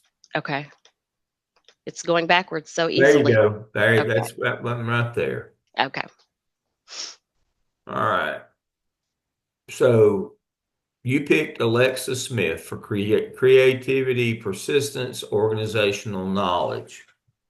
Kelsey Mess has intelligence, sociability, leadership potential. And then Thomas Santiago has integrity and organizational influence. All right. Okay. And so you picked Alexa Smith. I did.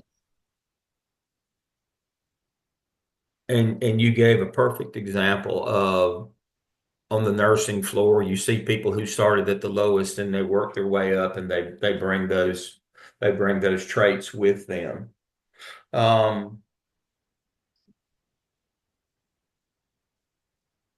I you can think too, it tell, also aligned with that last presentation that we did with followership, yeah, that it's kind of hard to be in a position overseeing many, like a director position, if you haven't really been in that kind of you role, got to sit in the um, seats. Is to your see your what it argument is you got to sit in the seats correct. um, on the traits approach. All right. That's a solid argument. You based it with an excellent theory. Now, um, I'm going to give a different theory, and I want you to be able to pick out the candidate based on this. Now, um, Peterson's leadership theory is, and I'm not a big fan of his, but yeah, but he's legitimate in the leadership field. Um, Peterson's leadership theory is that success in leadership is based on two functions: intelligence, simply raw IQ, and conscientiousness, which is we know, being responsible, integrity, um, sociability, all the functions of. He says it's intelligence and conscientiousness. Um, which conscientiousness is traits. That's his, but he puts the biggest premium on intelligence. Who would be his top candidate? I mean, if it's based off of just only intelligence, Intelligence I and wouldn't say, first, and conscientiousness second, yeah. according to him. And I wouldn't say that I put intelligence there just because she has the most education, Right. but I don't feel that any of them are not intelligent. So based on his theory, I honestly would go with Thomas Santiago.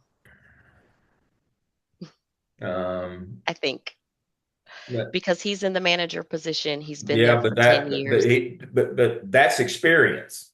Okay. Peterson's theory does not account for experience. Okay. So then Kelsey Metz would be then There the you best go. So my candidate. point is, and you can stop your share now, Oh, Carolyn. okay.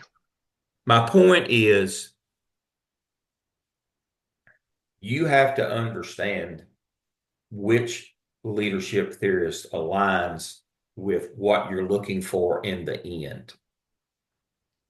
You can't use the same theory for every job in an organization. If you're looking for somebody in marketing, that would be in some form of marketing, then the social skills are more important than the intelligence. Again, my point is you have to align your theory with what you're looking for, the outcome in the end. There's a million theories out there, is my point. There's a million. But you have to, and you can't just pick one and say, I'm going to use this one every time. Your theory is based on your outcome. What are you looking for in the end? That's how you pick your theory. What do you prize at the end of the day? What do you prize in this role that you're looking for? Then that theory will guide you to make the best pick. And based on what Carolyn's example, the theory that she picked guided her to the appropriate candidate. That's how it's supposed to work. That's how it's supposed to work, because what she prized in the end is experience. There's no, I mean, that's a good pick. But your theory, you have to make sure that you pick the right theory and you stick with your theory. I see too many people. They have one theory for everything, one theorist, but it doesn't always fit. It has to fit what you're looking for in the end, especially in personnel. When I teach 734 in LS, I'll teach it this summer, personnel. We have to make sure that we have the correct theorist for personnel. For the school business, because that one is for school people. We only have school people in that one, and we have to pick the correct theorist for school personnel. Now, does that same theorist work for organizations? Especially manufacturing environment personnel? Absolutely not. No. And so we have to understand as leaders that we have to adapt and change ourselves. And our theoretical, we always need to be guided by a theoretical basis, but that theory has to match the outcome that we're looking for. Jeff was just in a manufacturing environment. He used McKinsey 7S. That's what you're supposed to use in a manufacturing environment. His theory was sound. Carolyn's theory was sound because what she was looking for was experience in this particular situation. Her theoretical basis was sound, but we can't just say, I love this theory and I only use it. It may not fit your situation. That's the takeaway from this case study is you need a theoretical basis, but it's got to match the outcome that you desire. And that's the part where emerging leaders fall down. They fall in love with one theory. And it doesn't apply every time. One size doesn't fit all. So the takeaway from this case study is make sure that your theory matches the outcome that you're looking for. Make sure you pick the correct theorist, and then that theorist will guide you into what you need, into the choices that you make. And it makes choices easy when you have a theorist that tells you how the world works, and that's how you apply a theoretical framework. So that's an excellent example of how a theoretical framework works, but only if you pick the right theoretical framework. One size does not fit all. That's why in dissertations all the time I work with students to get into the proper theoretical framework. And so what I have them do is we talk about chapter 5. And I hold my hand up like this every time I do dissertation sessions. I did several. I do them Mondays and Fridays and Wednesday and Thursday nights. And when we start talking about theoretical framework, first thing I do is hold up my hand like this and spread my fingers and say, let's talk about chapter 5. And they're talking about, I haven't written chapter 1 yet. What are you looking for in chapter 5? That tells us, when we start making recommendations in chapter 5 for your dissertation, they're guided by your theoretical framework. We got to think about that first. What are we looking for in 5? What are we looking for? What is the outcome we desire? Then we work backwards. That's how we start with that theoretical framework. What outcome are we looking for? That's how we pick our theorists, by the outcome that we desire, not that we're familiar with it or easy or that we understand it. What outcome do we desire? What are we looking for in the end? That tells us what our theorist is. And then we start from the beginning with that theorist. That's how theoretical framework works. What do we desire? What are we looking for in chapter 5? What's the end result that we're looking for? Yes, Jeff. So looking at with the end in mind, right? So we start looking at the problem and then the outcome of what I guess what we expect to improve upon in that. Exactly. Okay. Dissertations start with a problem statement. We have this problem. What would be the desired outcome? That's what chapter 5 is, the desired outcome, where we make our recommendations. We want to change something. So we have to find a theorist here in chapter 1 for our problem, but through the lens of what's our solution, what are we looking for in the end? And that's hard for students to understand.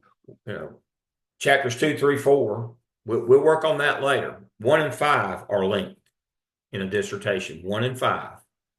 3 into 4, 2's overarching all of them. Literature touches all of them. But 3 and 4 go together, 1 and 5 go together in a dissertation. This is the way it works. 1 and 5. What's the outcome? This is the problem that we have. That's what starts a dissertation. We have this problem. In the end, we got to offer solutions to that problem. That would be recommendations. We got to offer solutions to those problems. That's what guides our theoretical framework, is what are we looking for? Who speaks to that? What we're looking for. And that's how your theoretical framework works. You have to circle back, and the recommendations have to be made that are consistent with the theory that you picked. If you picked Hertzberg, then I need to see 5 things that you need to keep doing or do more of that are on the motivational side of his theories. Those are, he has things that motivate you, things that, that are hygienes that dissatisfy you, satisfiers, dissatisfiers, ever how you want to say that. Things that motivate you, things that make you mad. I need to see half of the things that more of, these, and they're different characteristics of those things. And we need to see 5 things you need to quit doing. So in the end, when we start out with our problem is retention. People are leaving our business. Who speaks to retention? Well, that would be Hertzberg. That's your retention theorist. But when we make recommendations, we have to understand there's certain categories of things that make us happy and certain categories of things that make us mad. We need to make sure that we recommend more of the things that make us happy and fewer of the things that make us mad. That's how we started this morning with Carolyn. Giving us pizza just makes us mad. It does not make up. In the end, you say, well, that's one of the things that would make you happy, but it doesn't make up for the things that make us mad. So that just makes us mad. I know that's counterintuitive, but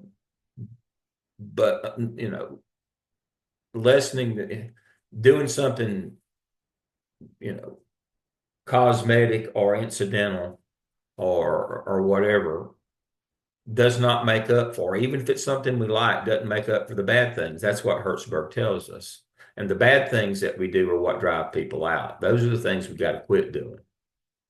And if we want to increase satisfaction, there's things that we can do, but that's one side of it, is increasing the satisfaction, but the other is decreasing the anger.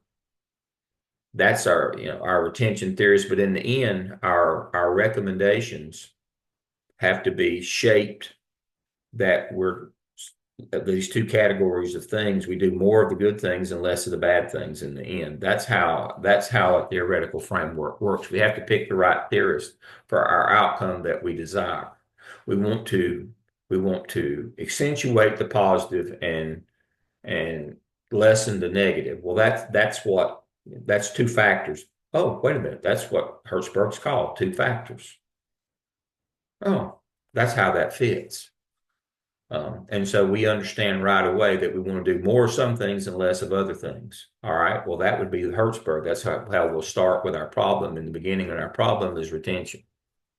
And we know that when we get to the end, we're gonna need a person that says, do more of this and do less of that. And so Hertzberg actually divides his stuff into two different categories. These kinds of leadership activities or behaviors fit in this category. This fits in that category. This is the category we want more of. This is the category we want less of. He separates it out for you, makes it pretty easy to understand. That's why I like using him in a personnel sense, especially in retention studies, is it's pretty easy to understand. All right. And so let me share my screen right quick.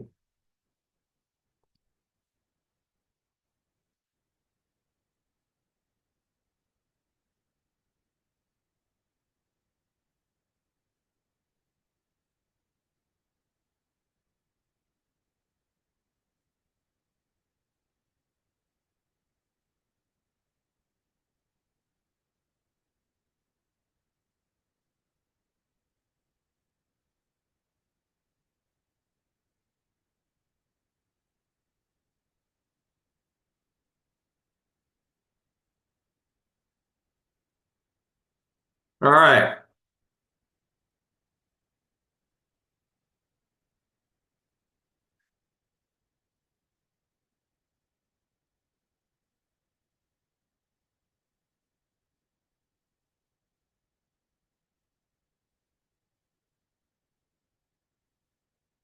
This is the bad stuff. This is the good stuff. And he separates them out. I've actually got some that more than that have actual lists that are much more comprehensive than that. But he separates out the bad stuff and the good stuff and says, this is the kind of stuff that you're doing, you need to quit. This is the kind of stuff you're doing, you need to do more of. He tells you that in the beginning, and you work through and you find, particularly in your situation, which of these are happening in your situation, in your organization. And we speak to specifically those things in the recommendations. But again, what are the outcomes that we want? We need to know which of these we need to do more of and which we need to do less of that we're doing now. We need to assess that. That's what this theorist leads us through. But again, Carolyn's theorist in her example today led her to what she was looking for, which was that trait behavior, that personability, that knowledge of the organization, that creativity, that being able to get along. That her theory led her to that person. Again, Jordan Peterson's theory would have led us to Alexis, simply because she was the most intelligent, or on paper the most intelligent. But if that's what you're looking for, if that's what you prize, then you would use his theory. Again, what do you want in the end? And that's what tells you what theories that you look for. Jeff used, he used a theory that was about making the organization more efficient, more better, McKinsey 7S. That's what he prizes in the end. They're not being efficient. They're not meeting their production. They're not doing what they need to. And that would be McKinsey 7S, how to increase organizational efficiency. That's the outcome that you're looking for. That's the theory that you use. That's how those work. It's how it works in a dissertation. But dissertation is just it's just a microcosm of life. That's how life works from leadership perspective. Excellent, excellent, Carolyn. I like that one. That was very good. All right. Who was next? It was me. Colin, I believe. Yep. All righty. Off you go.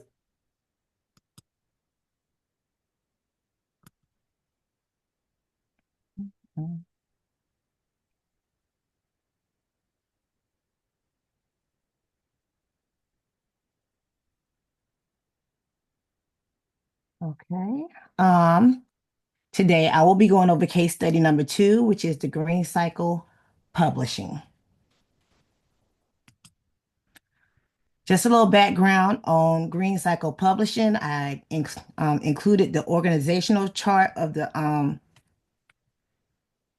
company.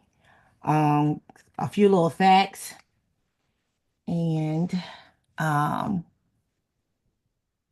some key factors. The acquisition editors versus the production editors. If you can look and see, acquisition has more employees in this area than does the production editors. So, the acquisition editor's job is to ensure that there's a regular pipeline of titles to be published. They solicit book proposals, they network, attending conferences and meeting prospective authors. They work with authors throughout the book writing process. They submit final manuscripts before launching, and they hand off their manuscripts to the production side. Now, looking at the scenarios that were presented in the case study, the issues they had were really working with authors, those human errors, scheduling delays, and things that come along with working with people. Traveling issues, misplacing marketing materials, flight delays, setting up for conferences, and everything that comes along with going to another place, taking materials, setting up, putting down, and making sure things are in place. And another issue I found with those editors is that balancing work life versus family life. You're on the road all the time, you got stuff to do, but at the same time, you want to be present with your family. Now, as far as the production editor's job, they oversee the production clock for publishing from beginning to end. They get the manuscript, they have to read every single word and page on a book multiple times. They have to work with a network of freelance copy editors, layout and design specialists, and proofreaders. They monitor each book's progress. So just listening to the job description is really intensive, and they have less people to work with. So the three big problems I found from this case study were organizational structure, communication issues, and employee morale. Mm-hmm. Okay, so these are the questions at the end of the case studies. And I think these questions' intent is to examine the learning objectives, which are how the field of organizational development has changed over time, practice seeing a situation from multiple viewpoints, and learn how different points of view suggest different solutions. That's what you just spoke on, Dr. Lamb. So they gave us some practitioners from each, I guess, stage of organizational development to kind of look at through their lens. And so I'm going to just give a brief description of each one. So starting with the laboratory training and T groups, these practitioners focus on experiential learning through activities such as role playing, simulations, and group discussions in T groups. They hope to improve communication, teamwork, and interpersonal skills within the organization. The action research, survey, feedback, and socio-technical systems. These practitioners, they emphasize using data and research to drive organizational change. They conduct surveys from employees. They use social-technical system theory to understand how social and technical aspects of an organization interact. And as I'm going through them, they're building on each other and or looking at a different lens that was not looked at a previous time in organizational development. Now, in management practices, practitioners focus on developing effective leadership and management practices to improve organizational performance. They implement strategies such as performance management, goal setting, and leadership development programs. Quality and employee involvement, these practitioners emphasize the importance of involving employees in the decision-making and quality improvement processes. They implement techniques such as technical quality management and continuous improvement initiatives that enhance employee engagement and satisfaction. Organizational culture, these practitioners focus on understanding and shaping the culture of an organization to align its goals and values. They implement strategies to promote a positive and inclusive culture that fosters collaboration and innovation. Change management, strategic change, and re-engineering practitioners focus on managing and implementing organizational change. They use techniques such as change management models, strategic planning, and business process re-engineering to kind of transform and improve the organization's performance. Organizational learning, practitioners in this group, they focus on a culture of continuous learning and improvement within the organization. They implement strategies such as encouraging knowledge sharing, experimentation, and reflection to enhance the organization's effectiveness. Now, organizational effectiveness and employee engagement, it's like a tongue twister, excuse me. These practitioners, they focus on measuring and improving organizational effectiveness and employee engagement.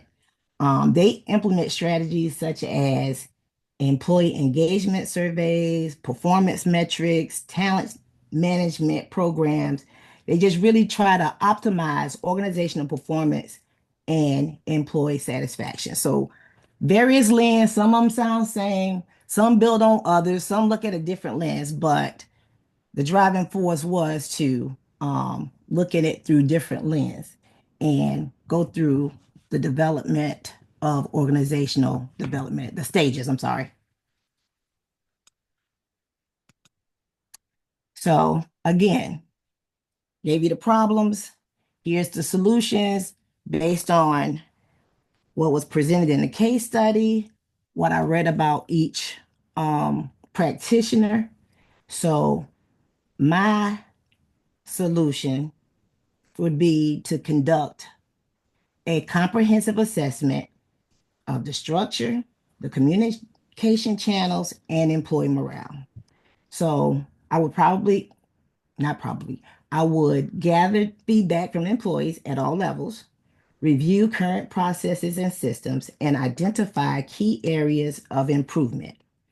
My approach would be a combination of strategies that the company is facing, like maybe restructuring the organizational hierarchy to improve communication and decision making, implement regular communication channels such as town hall meetings or team huddles, implement employee engagement initiatives to boost morale.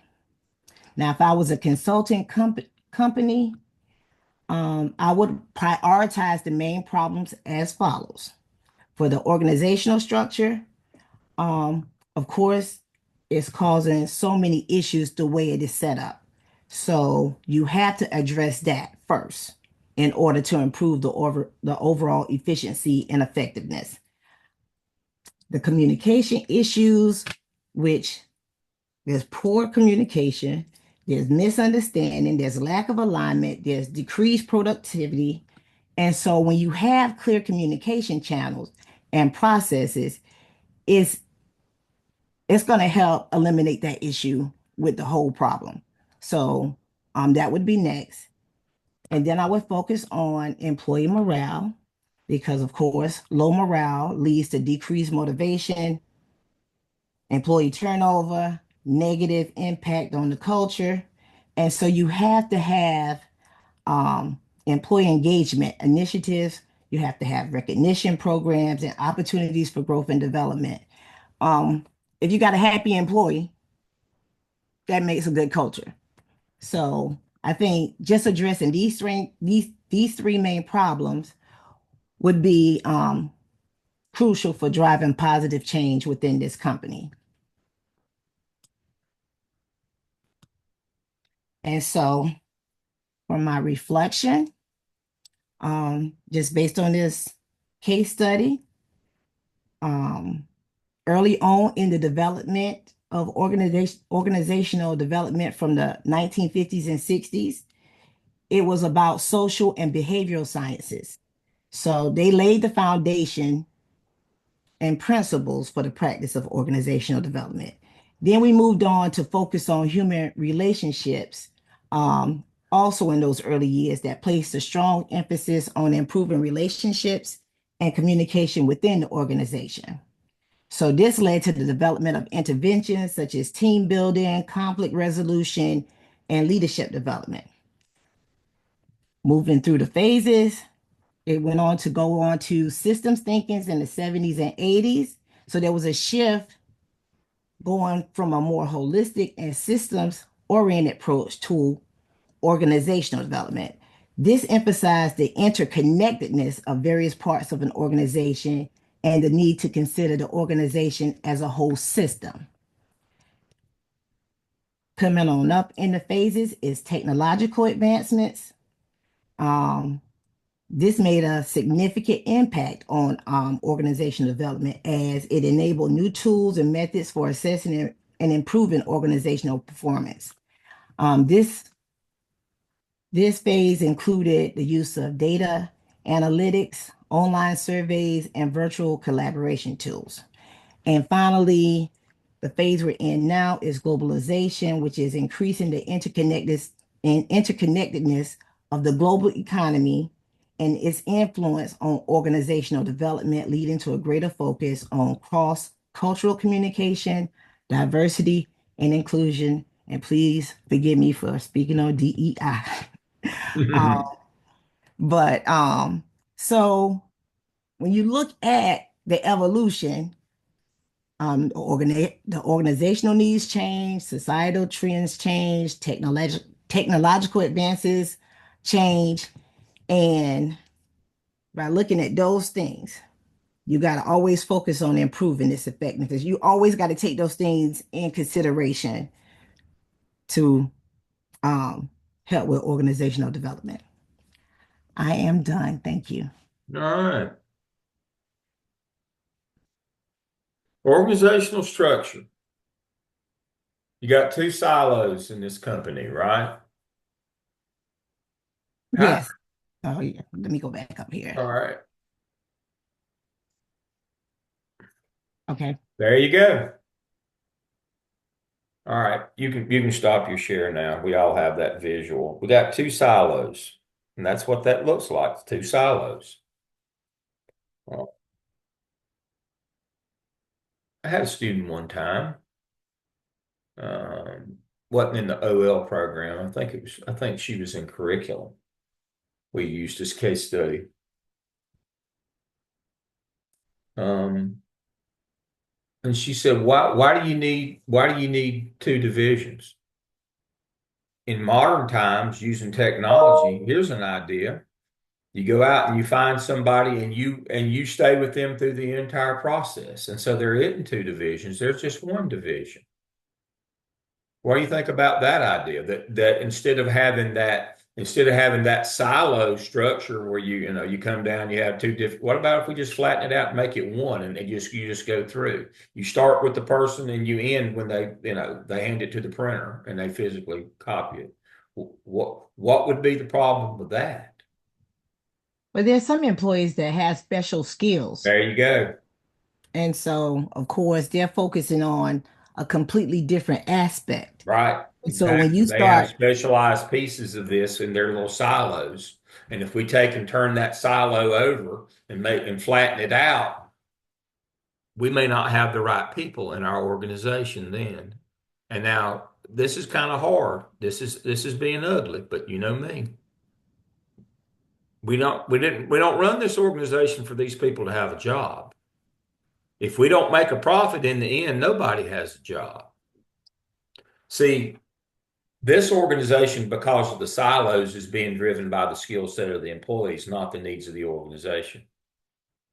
Uh-oh. That's a recipe for disaster. And that's the reason why we don't change. Well, if we change, these people won't, but they don't have their skill set. So we don't want to change because we want to keep doing what we're doing. Again, what's the theory of insanity? Doing the same thing over and over again and expecting a different result. See, the issue here is if we change the organizational structure, that means the music stops and a lot of people don't have a seat. And that's why we don't change right there.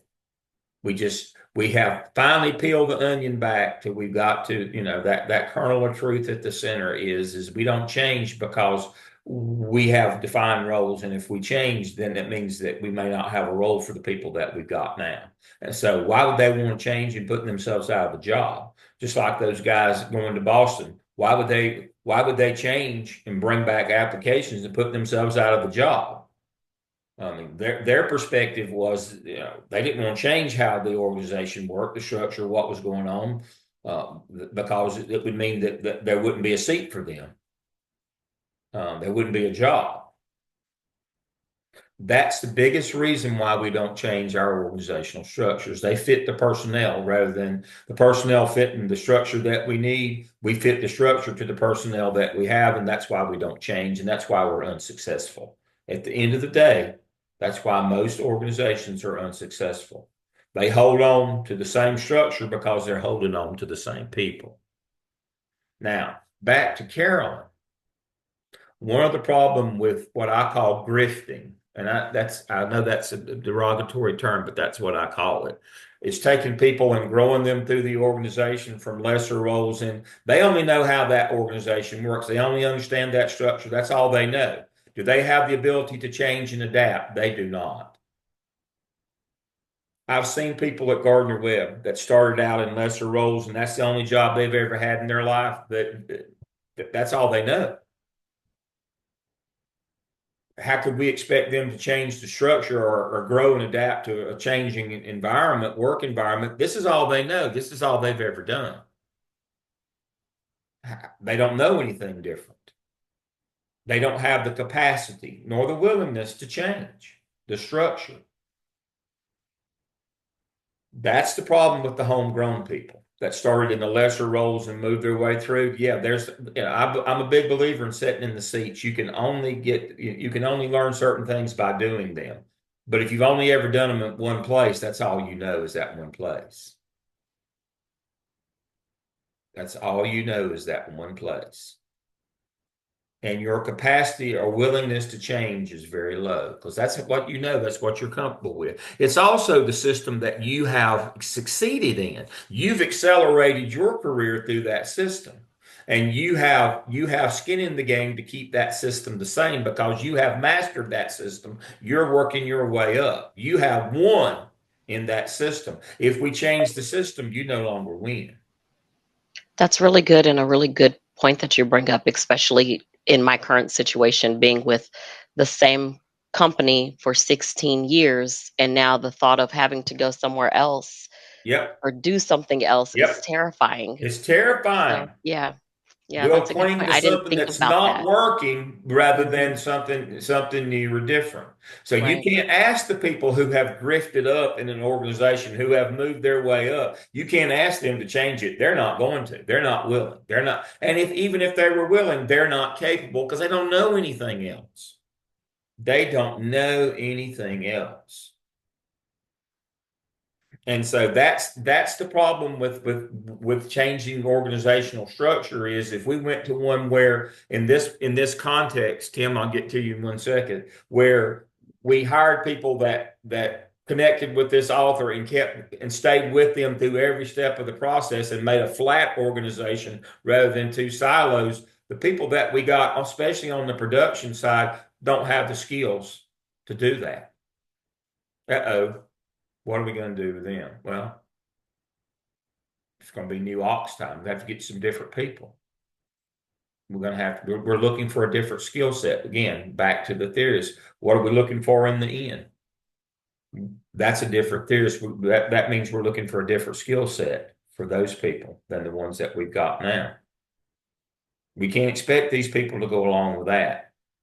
They're not going to, especially if they grew through the organization. Those people are the least likely to want to change the structure because that structure that was in place was what that's what they mastered. That's what they became expert at, the structure of the organization of how to navigate through, which is sad. Tim, you had something for us? Well, yeah, I was gonna say kind of same thing as Carolyn, but I feel like I'm always on the opposite end. I feel like I'm always walking into environments where I'm the new person. Everybody's always doing things the same way for X amount of time, and it's Yeah. like frowned upon when you bring in change. I think so. It's like when Tawanda was doing her presentation, which great job.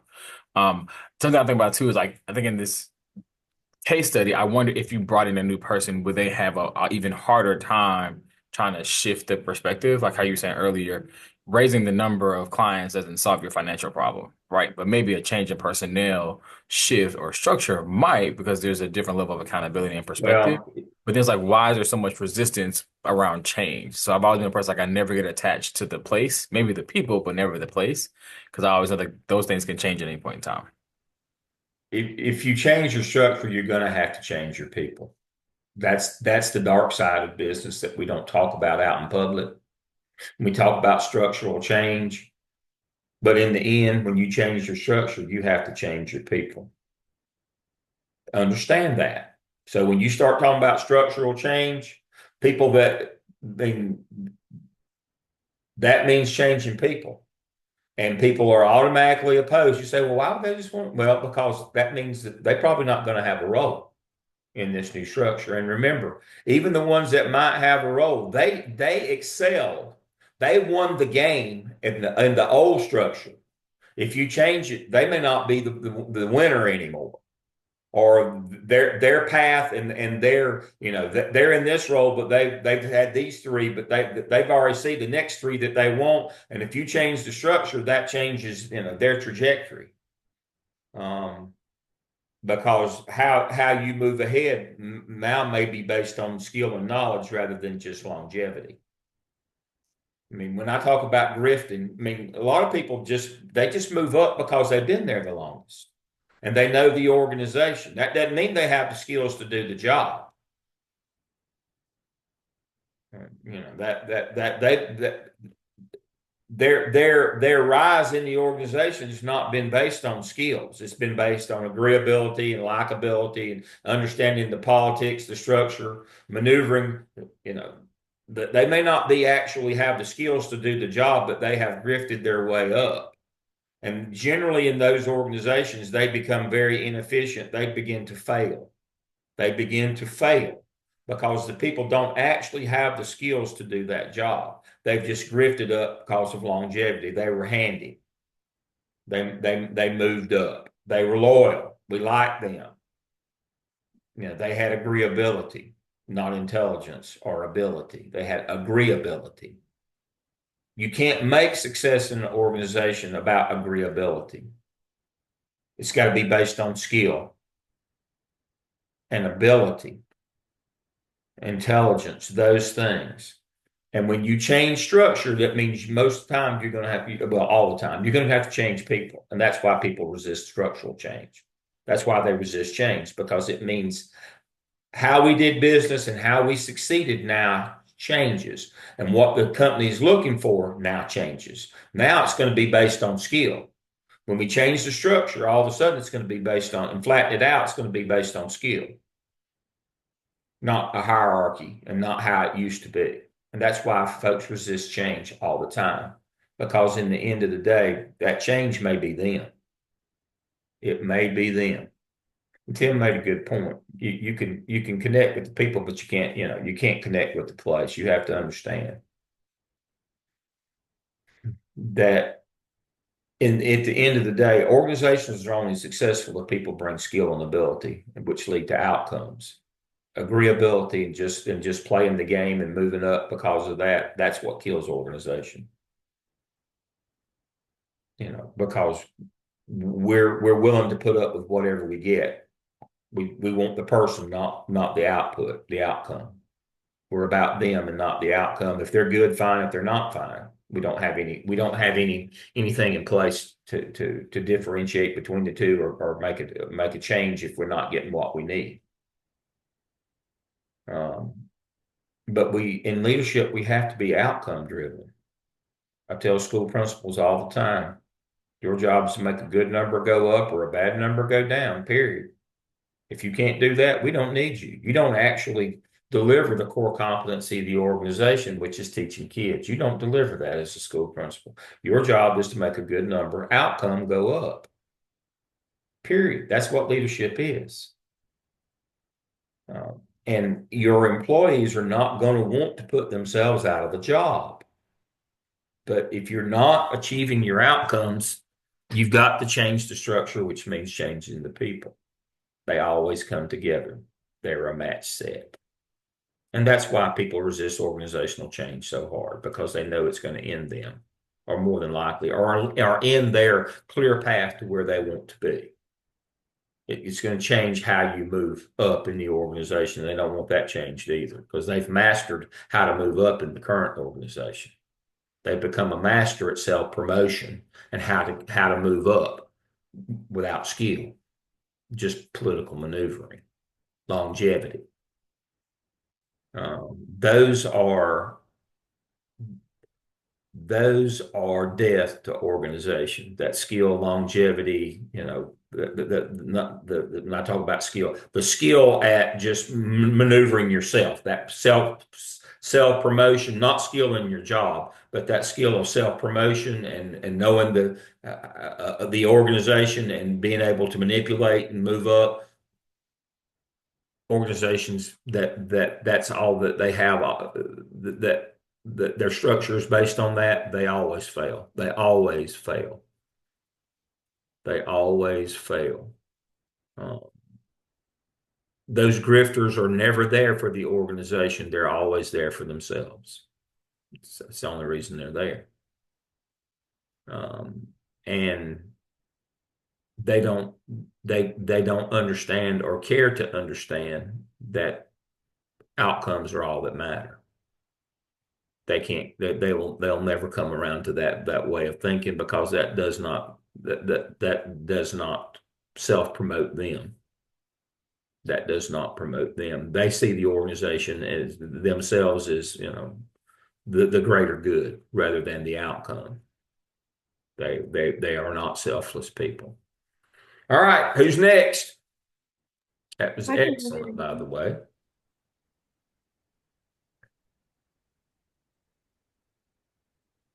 Can you hear me? There we go, Lauren. All right, I can go ahead and go. Let me share my screen.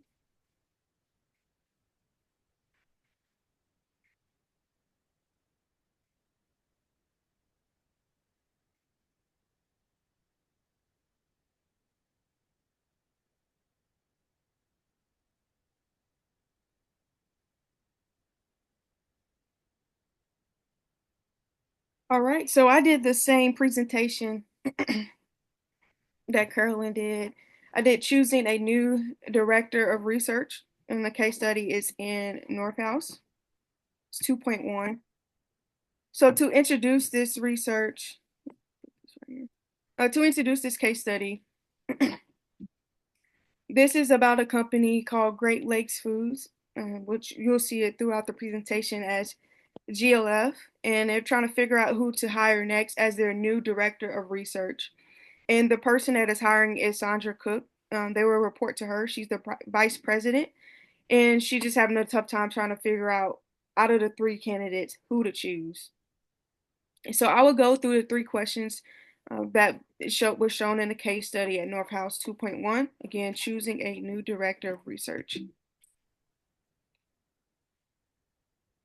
So question one was based on the information provided about the trait approach in tables 2.1 and 2.2. If you were Sandra, whom would you select? So before I even answer the question, I want to break down a little bit more about the people, and then I'll show you the charts. So they in the case study said that they all had managerial level of experience. And they said it's three of them: Alexa, Kelsey, and Thomas. So again, like Miss Carolyn said, Alexa, she started out as part-time and she was in the mailroom, and then she moved her way up. And as she was moving her way up, she had around 10 different roles. And then for Kelsey, she worked at GLF for 5 years so far, and she also has a MBA from Harvard, so she's a Harvard grad. And then Thomas is he's been there for 10 years at GLF, And the things that people said about him was he was trusted and a fair manager. So before I answer my question of who I select, I wanted to show you just the 2.1 table that was shown within Northhouse book. And it just like gave different theories and then broke down the different character traits that you would want to see within the people that you're hiring. So from 1948 to, I can't see the date, 2017, it's just different theories and different people. So I wanted you all to see it visually because I'm a visual learner. So I wanted you all to see the table visually to see why I chose the person. So I chose Thomas, and I was going back and forth, like Miss Carolyn said. You have one that has moved their way up within the company, Alexa. Then you have another one who has less experience than the other, yes, but she has the intelligent side of it. She has the educational side of things. And then you have Thomas, which has been there for 10 years and in the manager roles, has great reference from not only higher up people, but also the people that he has managed. And the two words that stood out to me in the case study for Thomas was honesty and integrity. So again, I was debating of who to decide, but to be honest, for Alexa, the thing was about her. She's been in 10 different roles, which is great. But how long will she be in this role before she would want to move into another one? And this is hard to choose. Um, to me, you'll want someone that want to, stick in for a minute and then move higher. But that was something about Alexa. And then another thing about Kelsey, I'll just say a little bit more experience. And this is something about me. I know Dr. Lamb, he talked about time over or talent over time. Talent, hmm talent over time. hmm Which was encouraging to me because, yeah, I may not have, for me personally, I may not have so much time, but I feel like I have the talent side of things. So I Mhm. was really debating between a Harvard grad 5 year experience versus Thomas 10 year experience. But I personally feel like if Alexis, she gets more of the experience and like continue to does what she does, maybe even move up in a higher role as well, she can eventually get to those different levels. So yeah, I chose Thomas the 10 year, but we'll get more into what they're like the people that he's over and the managers talked about him. But the key words for me was honesty and integrity that pointed out. So, in which ways is the trait approach helpful in this type of selection? So, the pros, and then we'll get to the cons. For the pros, I see that all of them could honestly excel in this role. Like we mentioned, Alexa, she knows the company. She knows the seats before her. She knows the seats that, okay, these are people that you may manage. And then for Kelsey, she may not know everything about the company, but she would have the educational side of things. And then for Thomas, he has that 10-year experience in the company as well. Like Alexa has a long time experience as well. So for this question, I wanted to break down each person and then their traits. So they in the case study, it said that Alexa was creative and insightful. And then they said that Kelsey, she had the sociability and human relations, which is very important when it comes to managing people. But I see that Thomas also has the honesty and integrity when it comes to leading. And not only that, but in the case study, they pretty much praised Thomas in the case study of how people could trust him. Another word that popped out in the case study for Thomas was trust. So that's why I ended up choosing him. So for the selection part of this, it was what is needed during the director of research role. Like, do you need the creativity? Do you need the human relations? Do you need the trust, the honesty, integrity? Like, what is needed? So honestly, a little bit more information on that role and things of what she's looking at. Of course, we're reading and not knowing people in face to face. But we'll get into that as we go with some of the cons of it. So again, I wanted to break down this. So if we look at Locke and Kirkpatrick, they have integrity in there. And then intelligence, like Dr. Lamb was mentioning, is in a lot of them, from 1948 to 1959, and also to 1986. So I wanted to bring back this chart so you could visually see the different like traits that people have and what is needed based on the person. So this one right here was 2.1, the table 2.1. Now I wanted to also bring up table 2.2 because this table broke down like the major five, as it says in the book. So like intelligence, self-confidence, determination, integrity, and sociability. So again, going back to the three candidates, Alexa, Kelsey, and Thomas, I chose Thomas because of integrity, but then also Kelsey has the intelligence. But when you have something that's pretty much can be seen as even, you can go with the experience or you go with the education. In this case study, I went with the experience due to being managing over people. And the weakness, to answer question 3, the weakness could pretty much be, if I go back, you're looking at all these like the different character traits, and you're like, oh, well, this person has 5, but this person has 3, or this person has 1, but you may need to see more of how the person operates, how the person leads, and the people that they're leading, who are they leading? Okay, what is needed for the people that they're leading as well. So going back into the weaknesses, you can it can really be you're looking too much into the traits and not into the person or to their experience or to the education as well.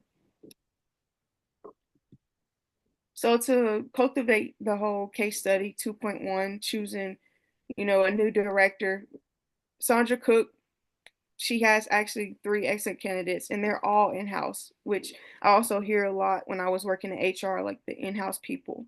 So that's a good side of the things. But she has 3 people to choose from. And ultimately, I decided to choose, if I was to select, I would decide to choose Thomas. Just how we broke down the experience. And it really didn't say much about the education, but it said Kelsey has the education from Harvard. But ultimately, I decided to choose Thomas as the new director of research, just because of when you in-house, you can go up to people. Okay, how is he as a person? How is he as a manager? And he has great reviews on all those questions that were answered. So if I was Sandra, I would choose Thomas. And then this is just the resource. Any questions? Oh, excellent. Excellent rationale. All right. We've already talked about that one, but again, you need to be sound in your theory. Again, you follow down that, you need to be consistent. Whatever theory you pick, you need to be consistent in that, and your theory is based on the outcome that you want. Let me say that again. People think that it's based on the problem. No, the theory is based on the outcome that you want. And does it fit your problem? But again, the problem has to have a solution. Your job is to find a solution. In a dissertation or as a leader, your job is to find a solution to the problem. Your theory's got to fit the solution. It's got to be, that solution that you're looking for is the theory that would guide that. That's how that works. Make sure you understand that. When we're looking at a dissertation, when we start picking our theorists, we got to look at chapter 5, not chapter 1. You got to look at chapter 5, the outcome that we want. All right. I think Rebecca had to go. She had an emergency, and Beverly is going to present at a different time, which is just fine. So I think that's our presentations for today. Lauren, thank you for yours. Again, I like the variety of having a couple different case studies here. So in the end, the talking points from today. Changing organizational structure generally means changing organizational employees, and that's why they fight it so hard. You got to understand that. You can't solve problems from your office. Sometimes you got to go to Boston.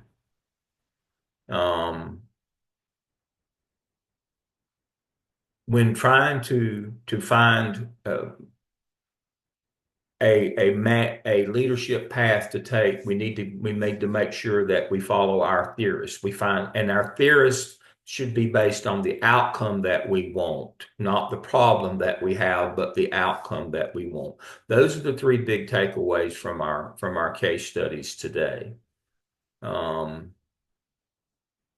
Again, the green cycle, they got to change their entire organization. They got to flatten it out, make it look more like modern times. In one thing that technology has done, social media technology, internet, is flattened organizations. That one is still very much hierarchical silo.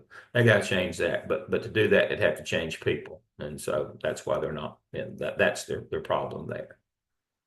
So those are the kind of the overarching things of the day. But again, you need to get grounded in theory and leadership. That's why, why the North House book is so good, because it's not just his theories, it's an amalgamation of the different ones, and it explains them in depth. And that's what I really like about the North House book. All right. Anybody have anything else for the good of the group today? I won't belabor the time or the point. It was good to see you all today. Again, remembering our weekly schedule. Let me share that and go back and revisit that one more time before we go, as we finish up today. Today's the 15th. I will see you again. The next time that I see you will be in Charlotte on April 5th. And that weekend, our leader analysis presentation, and I'll have some content for us on Saturday. All right. So for our final weekend, we haven't done lunch yet, have we? All right. So I will send you a link. Be looking for a link that week for you to order your lunch. We will do a lunch from Jason's Deli. So I'll write myself a note to remind myself to do that, but we'll get our lunch order in at that point. All right. All right. It was good to see you all today. Thank you for joining me. You too, Dr. Lamb. Have a good one. Bye, guys. Thank you, Dr. Lamb. Good one. Thank you. Bye-bye.